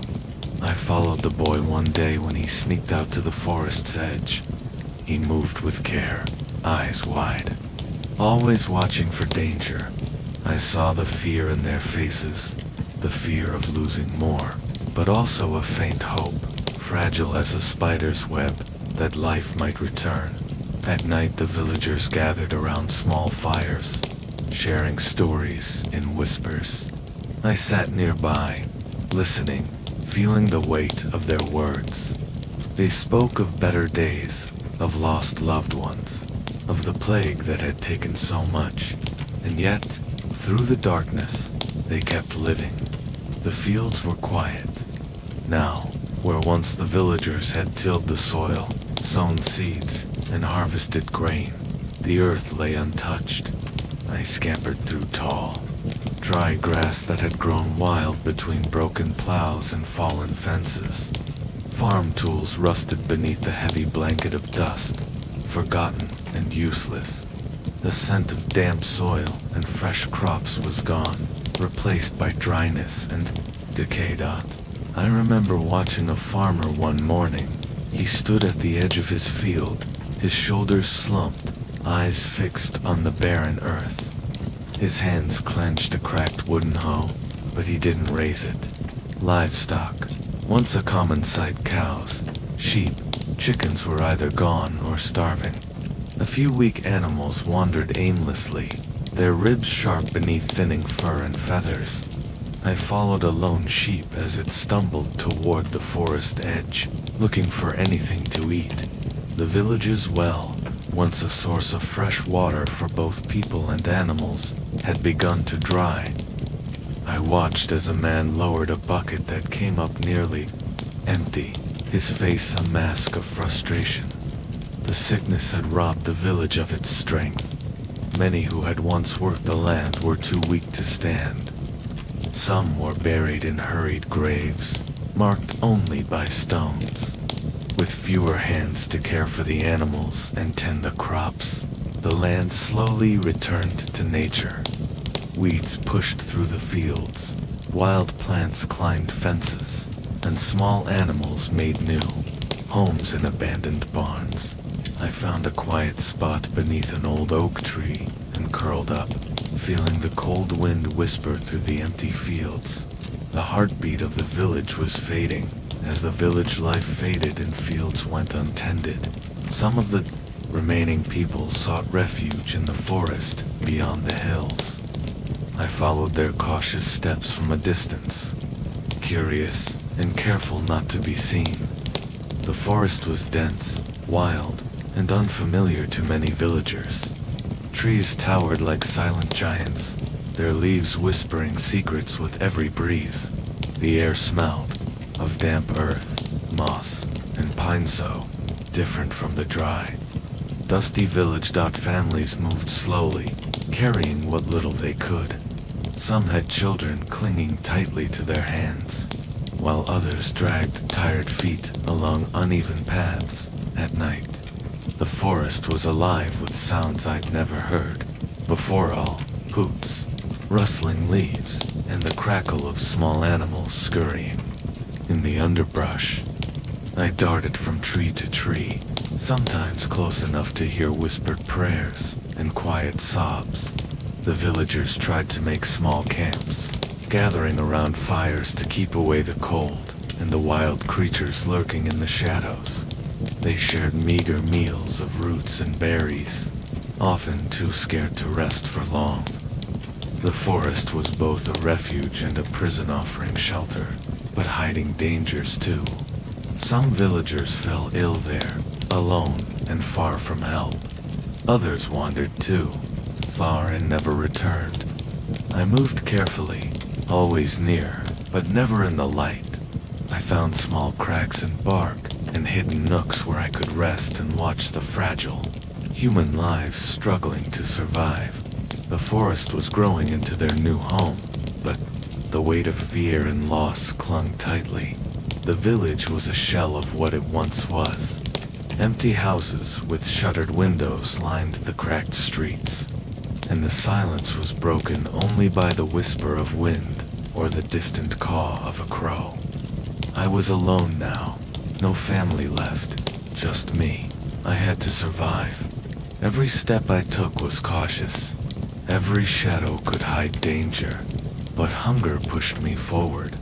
I slipped through a broken gate, my paws silent on the cold stones. I sniffed the air, faint traces of stale bread, dried herbs, and something else, ... something sour ... I followed the scent to an old bakery. The door hung crooked, its hinges rusted. Inside, the floor was scattered with crumbs and spilled flour, now mixed with dirt. I scurried over the piles, picking up what little food I could find. Suddenly, a rat's tail twitched nearby, a rival, but small and weak. We circled each other briefly, then he gave up and disappeared through a crack in the wall. I kept moving, exploring abandoned homes. I found a broken basket filled with moldy vegetables and a shattered jar with a sweet smell, honey, but too old to eat. Outside, the sun was setting, casting long shadows across the empty village. I found a quiet corner beneath a collapsed roof and curled up, my belly still aching. I was alone, but the village still held secrets, food left behind, places to hide, memories in the walls. I would keep searching. I had to. The days grew longer and hotter. The sun beat down mercilessly on the empty fields and cracked earth. The once green grass turned brittle and brown, crunching under my paws. Water was scarce. I wandered further than ever before, following dry riverbeds and searching for any sign of moisture. The village well had long since dried up, leaving only a hollow stone basin. The few puddles I found were muddy and stagnant, filled with dead leaves and insects. Drinking from them was risky, but thirst left no choice. Hunger gnawed at my belly every day. The empty fields offered no grains, and the few animals left were too weak or too wary. I watched a group of villagers gather around a small, dusty spring deep in the forest. They took turns collecting water, their faces lined with exhaustion. Some whispered prayers. Others simply stared, resigned. Food was even harder to find. Rotten roots and bitter berries were all that remained. I tried to nibble on wild plants, but most were unfamiliar or unpleasant. The once vibrant village was shrinking, its life slowly draining away. Even the trees seemed tired, their leaves wilting under the drought. I curled up beneath a dying bush, my body weak and trembling. Survival was becoming harder each day, but I kept moving, driven by a stubborn will to live. One by one, the villagers vanished. I remember the first time I noticed a single empty house, its door swinging in the wind, dust swirling in the faded sunlight. No footsteps, no voices, just silence where life once was. I crept inside, my whiskers twitching at the stale air. A broken chair lay on its side, a torn blanket draped over a dusty floor. It was clear no one had been there for days, maybe weeks. Outside, the village was quieter than ever. Fewer people moved along the streets, and those who remained looked thinner, weaker, their eyes hollow like mine. Some spoke in hushed tones about leaving, escaping to other villages, to the cities, or even into the deep forests. Others said they were too afraid or too sick to go anywhere. I watched as families packed what little they had, their movements slow and heavy. Children clung tightly to their mothers, sensing the danger they could not fully understand. One night I saw a small group slip away under the cover of darkness. Their footsteps faded quickly, swallowed by the stillness. Days passed, the houses emptied, doors closed forever. The village was becoming a ghost town. I wandered the empty streets, finding only traces of the lives once lived: scattered toys, abandoned cooking pots, forgotten shoes, and still, the shadows grew longer. The village, once filled with songs and stories, grew silent. Traditions that had bound families and neighbors together faded like mist in the morning sun. I watched as the old wooden altar in the center of the village square gathered dust. It had been the heart of every festival, every prayer, every ritual. But now, no flames flickered there. No voices sang hymns. The villagers who remained seemed disconnected, their eyes downcast, their hands empty of the crafts and rites once so important. I observed a small group gathered one evening near the old well. They held simple candles, their flickering light casting soft shadows on tired faces. They murmured prayers, words they barely remembered, the meaning slipping away like water through their fingers. I followed them silently as they moved through the village, stopping at places where festivals once brought laughter and music. The children, who should have danced and played, sat quietly, unsure of the world around them. I sensed that fear had taken more than lives. It had taken memories. I found a torn piece of cloth, once part of a ceremonial robe, caught on a branch. It fluttered weakly in the breeze, a silent witness to what was lost. The village was forgetting itself, and with that, a part of life itself was vanishing. With the villagers gone and the rituals forgotten, nature began to reclaim the land. I watched as vines crept over crumbling walls, wrapping their green fingers around stone and wood. Wildflowers bloomed in the cracks of deserted paths, painting the earth with bursts of color. Trees, once pruned and cared for, grew tall and tangled. Their roots broke through the hard ground, pushing past the stones that paved the streets. Birds returned, filling the air with songs I had never heard before. Their melodies echoed through the empty village like forgotten dreams waking from sleep.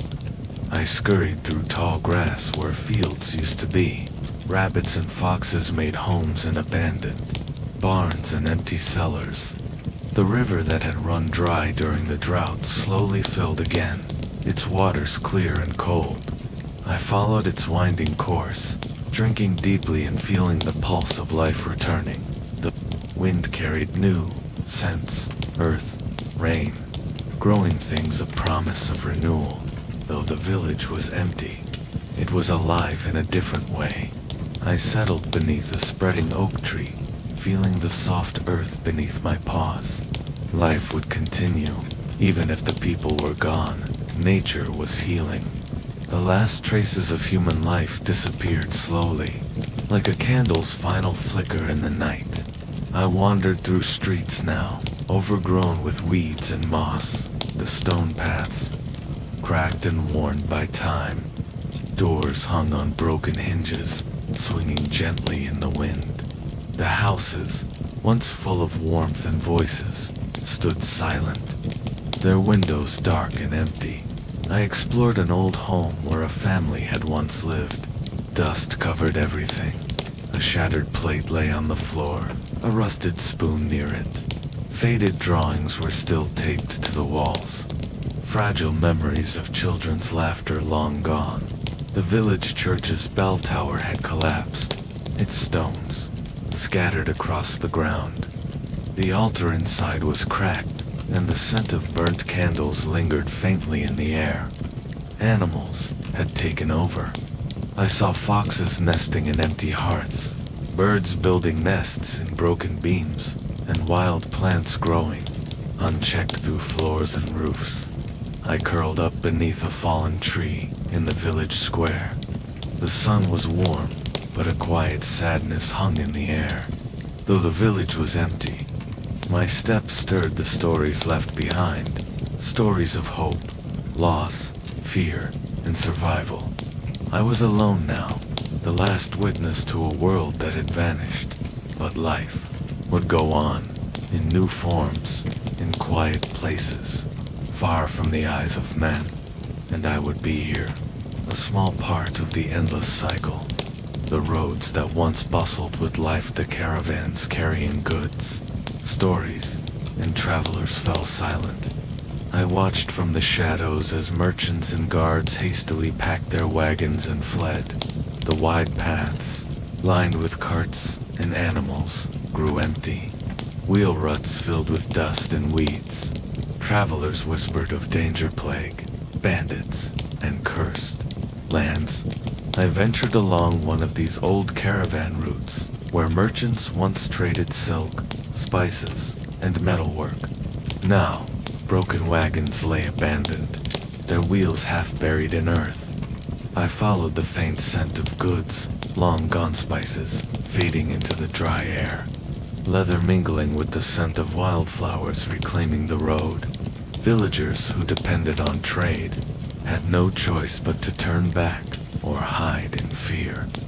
The caravan stops, once lively hubs for rest and trade, became ghost towns. Their inns shuttered, fires cold. I scampered through one such rest stop, sensing the unease that had driven people away. Broken signs swung in the wind, and empty barrels spilled forgotten grain. The closing of these routes cut off hope and connection, isolating communities. The world was growing smaller and darker. The marketplaces, once alive with voices and vibrant colors, fell into stillness. I moved through empty stalls and deserted alleys where traders had once called out their wares. The sense of fresh fruit, spices, and baked bread vanished, replaced by dust and decay. Broken pottery and scattered coins lay forgotten on the ground. I remembered the bustle, the clatter of carts, the laughter of children, the haggling of buyers and sellers. But now, there was only silence. Merchants had fled or fallen ill. Customers stayed indoors, too afraid to risk exposure. Food rotted on tables left unattended. Animals that once grazed nearby were gone or wild. I found a lone basket filled with spoiled vegetables, its sweet smell now sour. I picked at the edges, desperate for any sustenance. The market's emptiness spread despair among those who relied on it. No trades meant no food, no medicine, no connection. I slipped through the shadows, a small witness to the collapse of a world once bustling and bright. The traders I once saw on the roads and in the markets were no longer confident or bold. Fear had gripped them tightly, making their steps hurried and their voices low.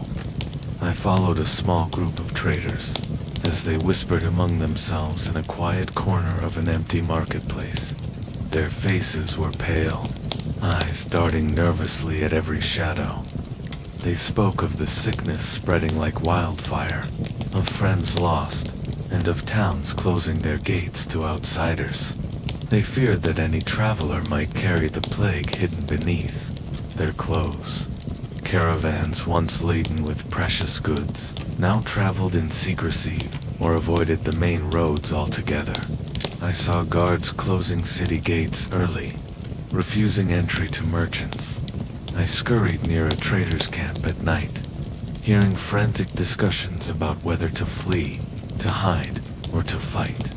Some planned secret routes through the forest. Others considered abandoning everything. The fear was not just for their own lives, but for their families if they fell ill. Who would care for their children or elders? The once proud and bustling trade routes had become shadows of their former selves, driven by panic and mistrust. I stayed close, ever watchful, a small creature in a world gripped by fear and uncertainty. The markets that remained open saw prices climb higher and higher. I watched from the dark corners as people bargained fiercely over the smallest pieces of bread or cloth. Goods became scarce. What was once plentiful, grains, vegetables, even firewood, turned into treasures that many could no longer afford. Traders who dared to keep their stalls raised prices to survive. Fear and desperation gave them the power to demand more, and many had no choice but to pay. I followed a small family who hesitated at a stall, counting their few coins carefully. Their faces showed the pain of knowing they might go hungry soon. I smelled the expensive spices they longed for, but could no longer buy. The rich silks were gone from the shelves, replaced by rough, patched cloth. Hunger tightened its grip, and the value of money slipped like sand through fingers. Even basic needs felt like luxuries. The market's joy faded, replaced by tension and quiet despair. I moved through the crowds unnoticed, feeling the growing weight of scarcity pressing down on all. The scarcity of goods was only part of the story. I witnessed something darker, destruction and waste as fear and suspicion spread among humans. In the market square, I saw farmers and merchants burn crops and food supplies they feared might be contaminated. Baskets of grains were smashed, barrels of wine spilled onto the dusty ground. I sneaked close as men argued over whether to destroy or save what they had. Panic made them desperate. Some thought that destroying goods could stop the plague from spreading. I smelled the sharp smoke from burning herbs and rotting vegetables. The fire's heat was harsh, but the people seemed numb to the loss. Warehouses were sealed and left abandoned. Valuable cloth, pottery, and tools were broken or hidden away. I watched as neighbors turned against each other, accusing some of hoarding or poisoning supplies. The market's once lively atmosphere twisted into suspicion and fear. The destruction made survival harder for everyone, even as it was meant to protect. I scurried away, uneasy and hungry, feeling the weight of loss settle heavily over the village. The seaports, once bustling with ships and sailors, fell eerily silent. I moved along the docks, where empty ships rocked gently in the still water, their sails furled and ropes slack. The scent of salt and fish lingered, but the lively shouts and creaking of timber were gone. Crates that once held exotic goods sat, untouched, gathering dust. I watched the few remaining dock workers hurry away as they spoke in hushed tones of illness and closed borders. Ships that once connected distant lands were now stranded, their captains afraid to unload cargo or set sail again. The docks became overgrown with weeds and seaweed, and gulls circled lazily overhead. I climbed aboard one abandoned ship, sniffing the stale air and rusty chains. The wood creaked underfoot, echoing the loneliness of this place. Trade by sea was at a standstill, cutting off hope for many who depended on it. The world beyond these shores felt unreachable. Shrinking further into isolation, I curled into a small corner, watching as the sun dipped below the horizon, casting long shadows over the silent port. High atop the hills, old stone fortresses stood silent sentinels over deserted lands. I climbed the rocky paths, weaving through cracks in the walls and peering down at the empty fields below. Once these fortresses buzzed with soldiers and traders, seeking protection. Now, their gates were barred, guards few and weary. I saw watchmen pacing slowly along the ramparts, their eyes scanning for threats, both real and imagined. Their armor was dented, their faces drawn tight with exhaustion and fear. Inside, the halls were cold and dim. Torches flickered weakly, their flames struggling against the damp air. The fortresses, meant to keep people safe, became prisons, locking out neighbors and friends. I darted through shadowed corridors, hearing whispers of isolation and suspicion.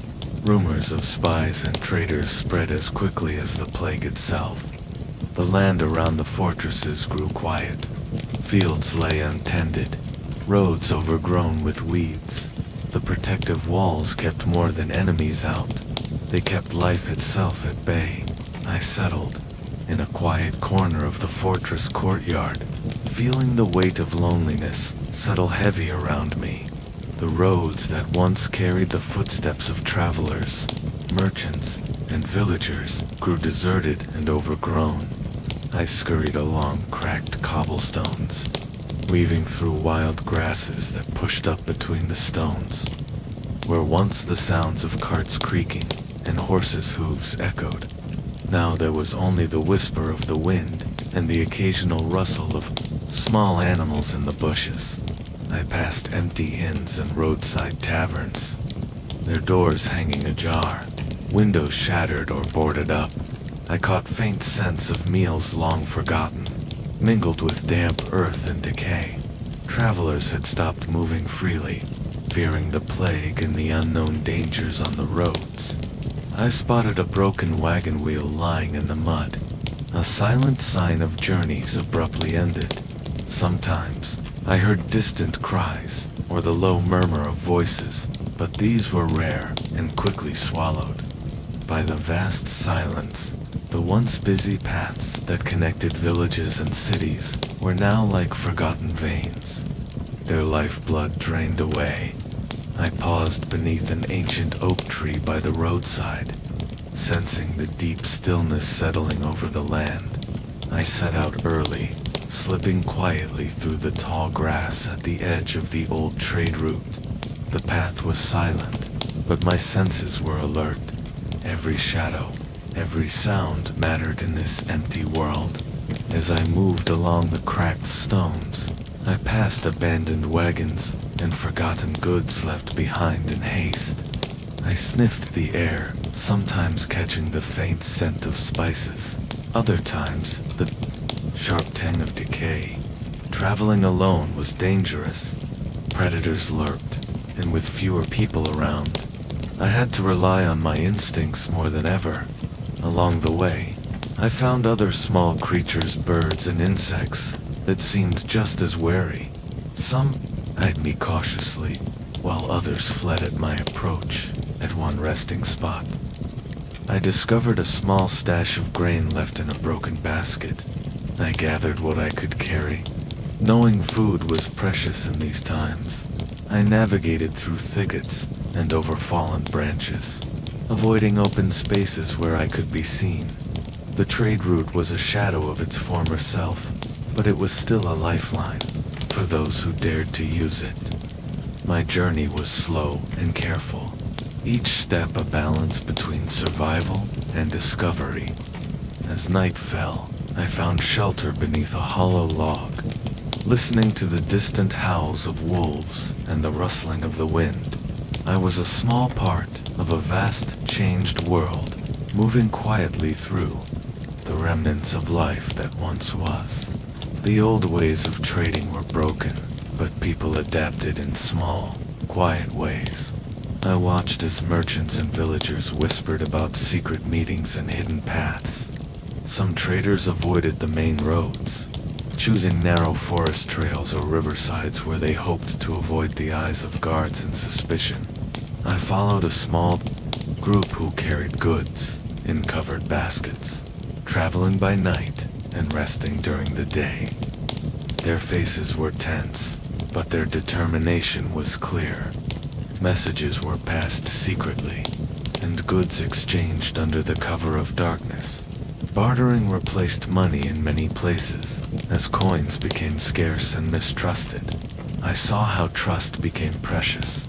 Only known friends or family were involved, reducing the risk of infection or betrayal. Even I, small and unnoticed, became part of this shifting world, moving between camps and settlements, carrying seeds and scraps. A quiet witness to human resilience. The world was changing, slowly and painfully, but it was not yet broken beyond repair. New ways were emerging from the shadows, small flickers of hope in a dark time. The few who survived lived in constant fear. I watched them closely, noticing how their eyes darted nervously and how they whispered in hushed tones. Their faces were marked by grief and exhaustion, shadows under their eyes from sleepless nights. The loss of loved ones weighed heavily on their spirits. I followed a small group huddled around a flickering fire, talking about who had died and who had fled. Every cough or fever brought panic. No one felt safe, not even within their own homes. Strangers were met with suspicion, and many chose isolation over company. I slipped through the darkness, sensing the tension thickening like fog. Survivors were haunted by the past and fearful of what lay ahead. Each day was a struggle to hold on, to protect what little remained. The silence was heavy, filled with memories of what had been lost, even as people struggled. I stayed close, weaving through their new lives. I watched the way families formed, how they clung to each other in the midst of so much loss. I darted around the small cottage where a young couple was starting a family. I could smell their simple meals cooking scraps. I could scavenge when no one was looking. Sometimes, I climbed onto a chair or a windowsill to watch children playing quietly. Their laughter, rare but precious. One evening, I slipped under the table as the family gathered to talk quietly about the future. Their voices soft but filled with cautious hope. I saw how they divided tasks. One fetched water, another tended the small garden, while the children learned to help in small ways. I found crumbs left behind, and sometimes someone would leave me a piece of bread. I was a small part of their world, unnoticed but always watching. Their care for each other gave me hope too, even a little. Mouse like me could sense the fragile strength in their bonds. Despite the fear and pain, life was beginning again, and I moved among them quietly, a silent witness to new beginnings. As life slowly returned, I noticed how people began to organize themselves again. I was always nearby, slipping through cracks in the walls, hiding beneath tables, and watching every move. In one small village, I followed a family as they divided their tasks for the day. The father carried water from the well, while the mother tended a small garden patch. The children helped by gathering sticks and weeding. I scurried close to where the mother was planting seeds. I could smell the fresh earth and the green shoots beginning to sprout. I even helped in my own waste, stealing fallen seeds and moving quickly before anyone noticed. During the hottest part of the day, I hid in the shade near the workers' tools, watching how they used simple hoes and spades, digging and planting, trying to rebuild what had been lost. Sometimes, I darted near the children as they played, but they often noticed me and giggled, trying to catch me. I was quick and smart, always escaping in the evenings. I followed the men as they repaired fences and fixed broken roofs. I found shelter in their tool bags or in small holes in the walls. I saw how important each role was, how everyone had to do their part to survive. Even though I was small, I felt connected to this work. I shared their world in silence, moving alongside them as life began to grow again. As the days passed, the places people called home began to change. I moved easily between the narrow streets of the city and the quiet lanes of the village, watching closely dot in the city. Many homes stood empty or abandoned. I sneaked inside dusty houses, finding broken furniture and forgotten belongings. The air smelled of neglect and old fires, but in other parts, people rebuilt slowly. New walls were patched, gardens replanted, and fences rebuilt. I found small piles of food scraps near windows and doorways, gifts left unknowingly for me. In villages, the pace was different, but the changes were just as clear. I watched farmers plant new crops in small fields, their hands careful and steady. The sounds of hoes digging and birds singing filled the air. Sometimes, I followed families moving from the crowded city to quieter countryside, hoping for safety and fresh air. Both city and village life felt fragile, still marked by loss, but filled with a cautious hope. I darted through alleys and fields alike, feeling the pulse of these changing worlds. My small paws tracked the footprints of people rebuilding their lives, one step at a time. Life was stirring again, and with it came new faces. I noticed people arriving from faraway places, some searching for safety, others looking to start fresh. I followed a small group as they entered a quiet village. Their clothes were worn, their eyes wary, but there was determination in their steps. They carried few belongings, and I watched as they set up makeshift shelters near the outskirts. I found crumbs and scraps they dropped while unpacking a small feast for me. The newcomers brought new energy, but also uncertainty. Some villagers greeted them with hope, others with suspicion. I witnessed whispered conversations about trust and the fear of the plague returning. Despite the tension, the newcomers worked hard, helping with farming, repairing homes, and sharing stories. I moved alongside them, slipping through the grass as they settled in. Their arrival marked a turning point, a sign that life, even after such darkness, still found a way to push forward. Death was everywhere. I saw it in empty homes, in silent streets, and in the heavy hearts of those who survived. I moved carefully among the ruins, my whiskers twitching as I sensed the sorrow in the air. I watched a family bury their lost ones in a shallow grave near the edge of the village. The parents moved slowly, their faces pale and eyes distant. The children stayed silent, clinging to each other. The smell of decay was strong near the burial sites, and I stayed at a distance, wary but curious. Sometimes, I found small pieces of cloth or bones left behind, reminders of lives abruptly ended. Even in moments of grief, the living had to press on. I saw survivors gathering water, tending crops, and sharing whatever little food they had left. At night, I hid near a campfire where villagers whispered prayers for the dead. Their voices trembled, and tears fell quietly onto the ground. The weight of so many losses was heavy, pressing down on the world like an invisible fog. But life clung stubbornly to the edges of despair, and I was there, small and silent, watching it all unfold. I moved quietly through villages and towns, noticing how people's beliefs began to shift.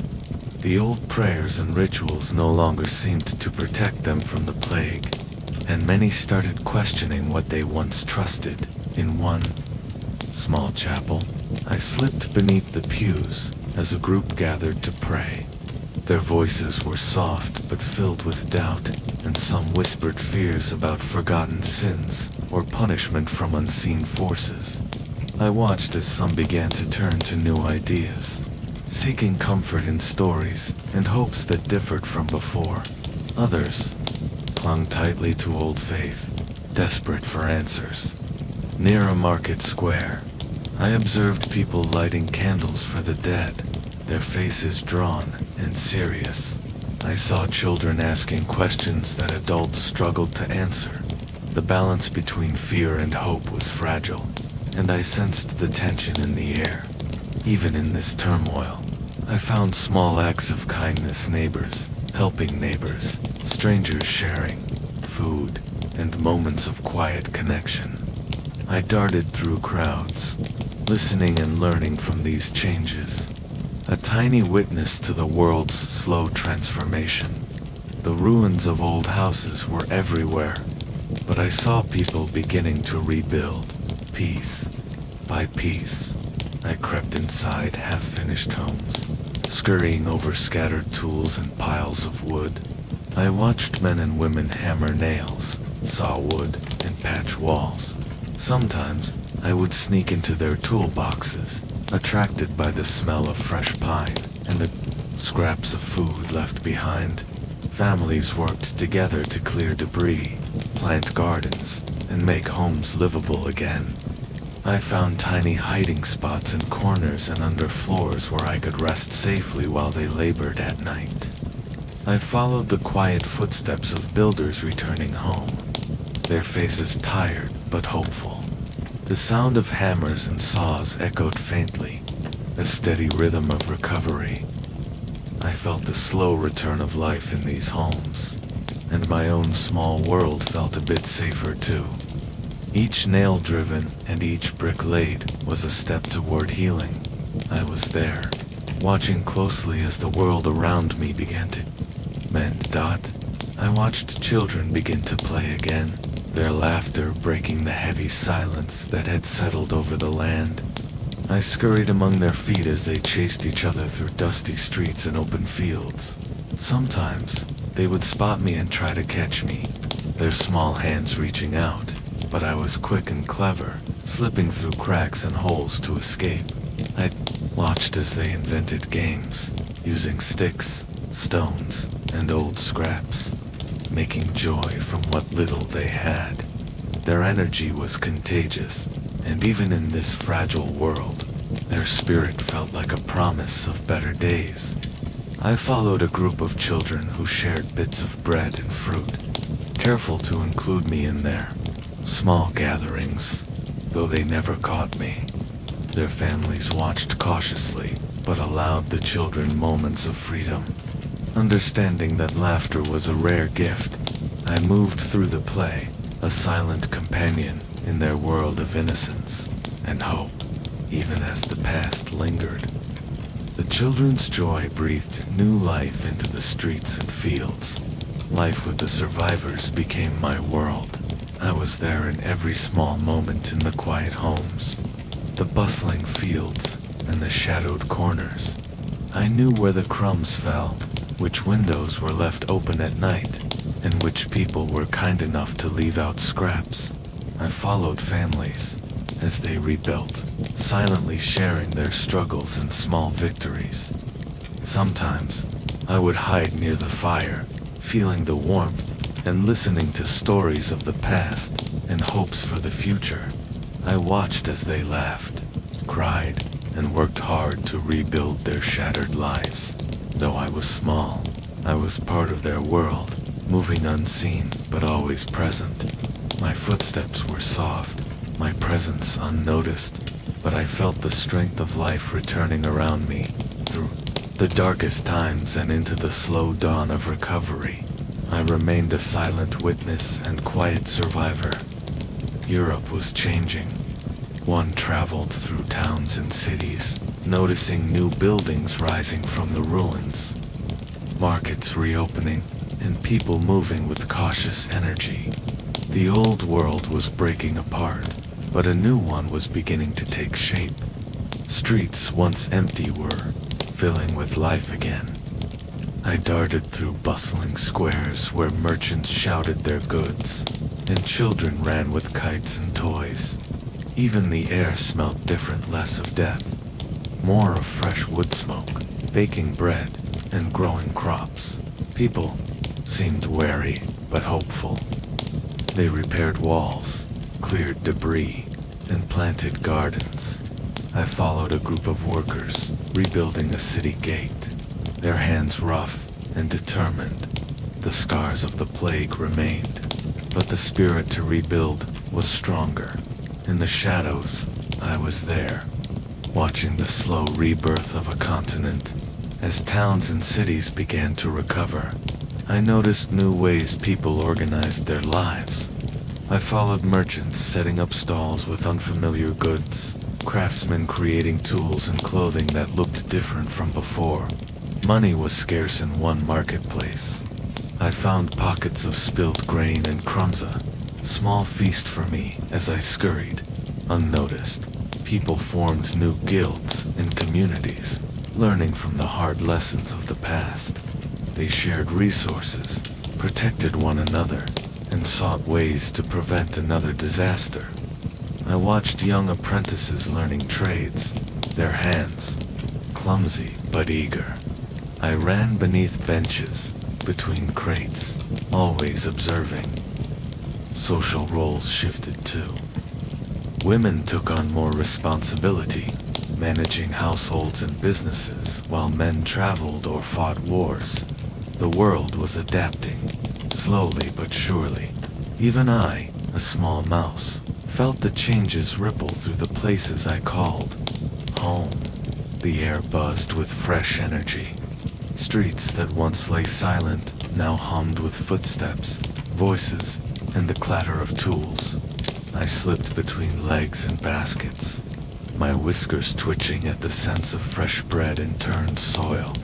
I watched as people worked side by side, farmers planting seeds in fields just waking from winter, blacksmiths hammering iron with steady rhythm, and merchants arranging colorful cloths on stalls. In the bustle, I found tiny scraps of food dropped by hurried hands, crumbs of bread, bits of cheese, even small pieces of fruit.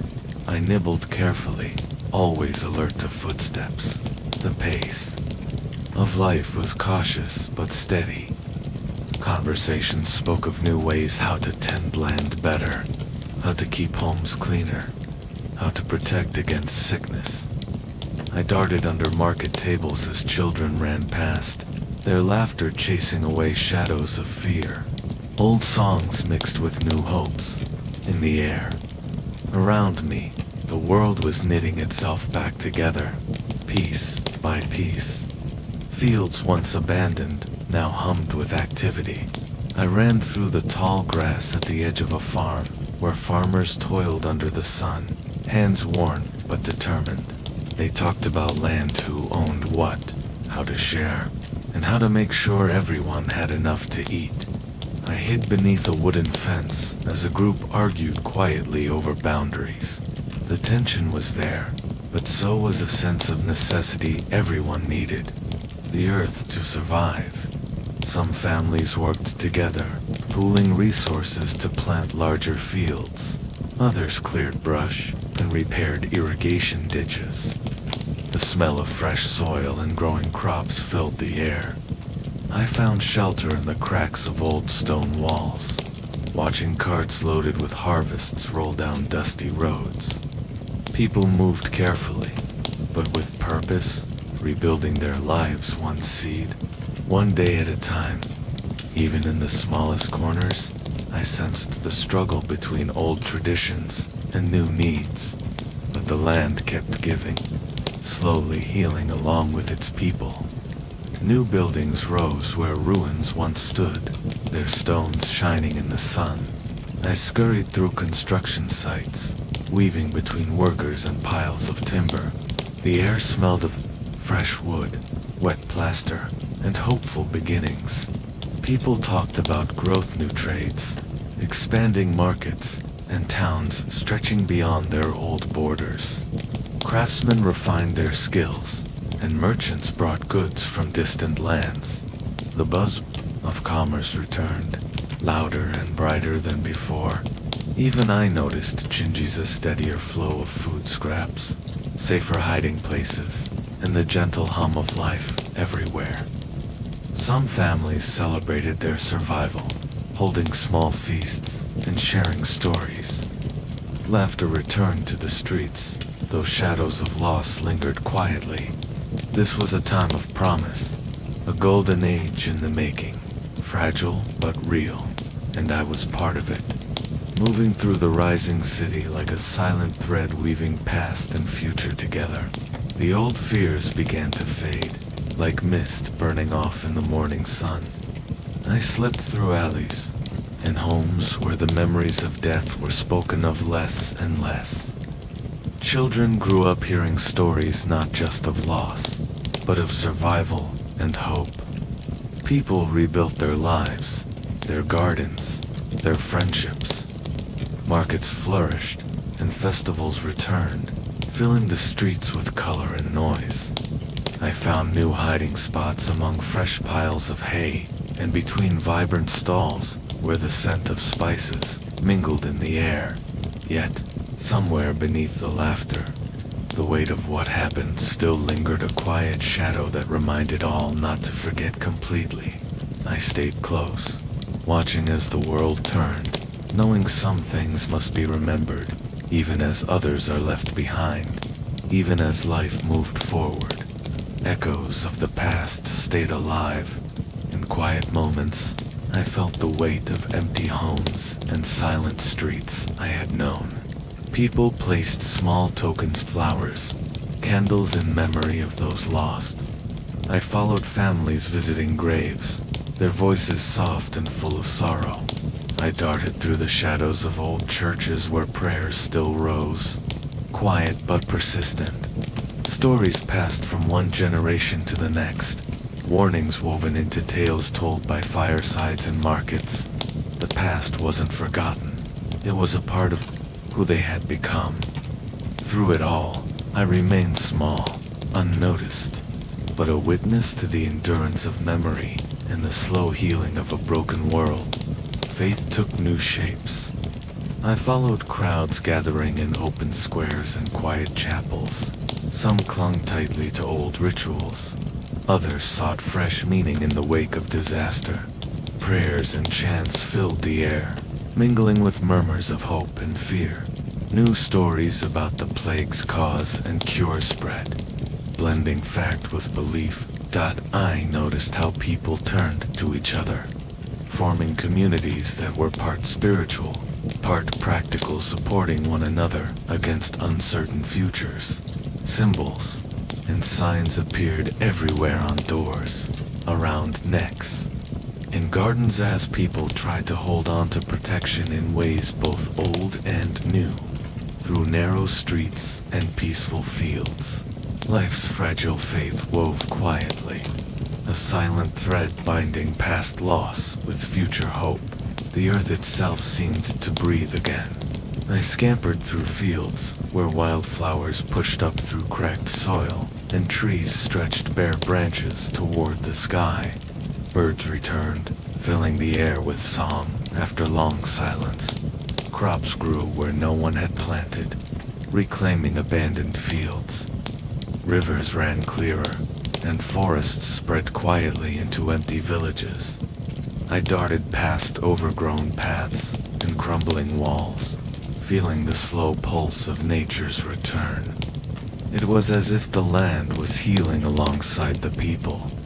The scent of fresh grass, damp earth, and blooming blossoms filled the air, a quiet promise that life goes on, even after darkness. The years passed quietly. My footsteps grew softer as the world around me changed, slowly but surely. The places I once knew filled with new faces, new sounds, and new hopes. I found comfort in the small things: warm sun on stone walls, soft earth beneath my paws, and the gentle rustle of leaves in the breeze.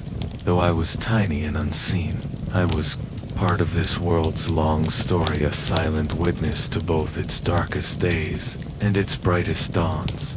And as the world moved on, I slipped into quiet corners, resting where life had begun again. My journey ended not with noise or fanfare, but with the peaceful whisper of time's gentle passage. The plague didn't just come out of nowhere. It started far away, in the lands around the Black Sea in Central Asia. The bacteria, called Yersinia pestis, lived in fleas that bit rodents, mostly wild rats and mice like me. These fleas carried the deadly germs. When the ships came to port, like the one I first arrived on, they brought rats with them. Those rats had fleas that were infected. As the rats moved into the cities, the fleas jumped from rats to humans. The fleas bit people, and the disease spread fast. It wasn't the rats themselves causing sickness, but the fleas on them. And humans didn't understand this then. They just saw sickness everywhere, and feared it. The disease could spread in different ways, through flea bites, contact with infected animals, and sometimes through coughing if the lungs got infected. This is how the plague traveled from port to port, city to city, continent to continent, causing so much death. So, while I'm small, I was part of this cycle. Not because I wanted to hurt anyone, but because the fleas on some of us carried the bacteria that started the terrible sickness.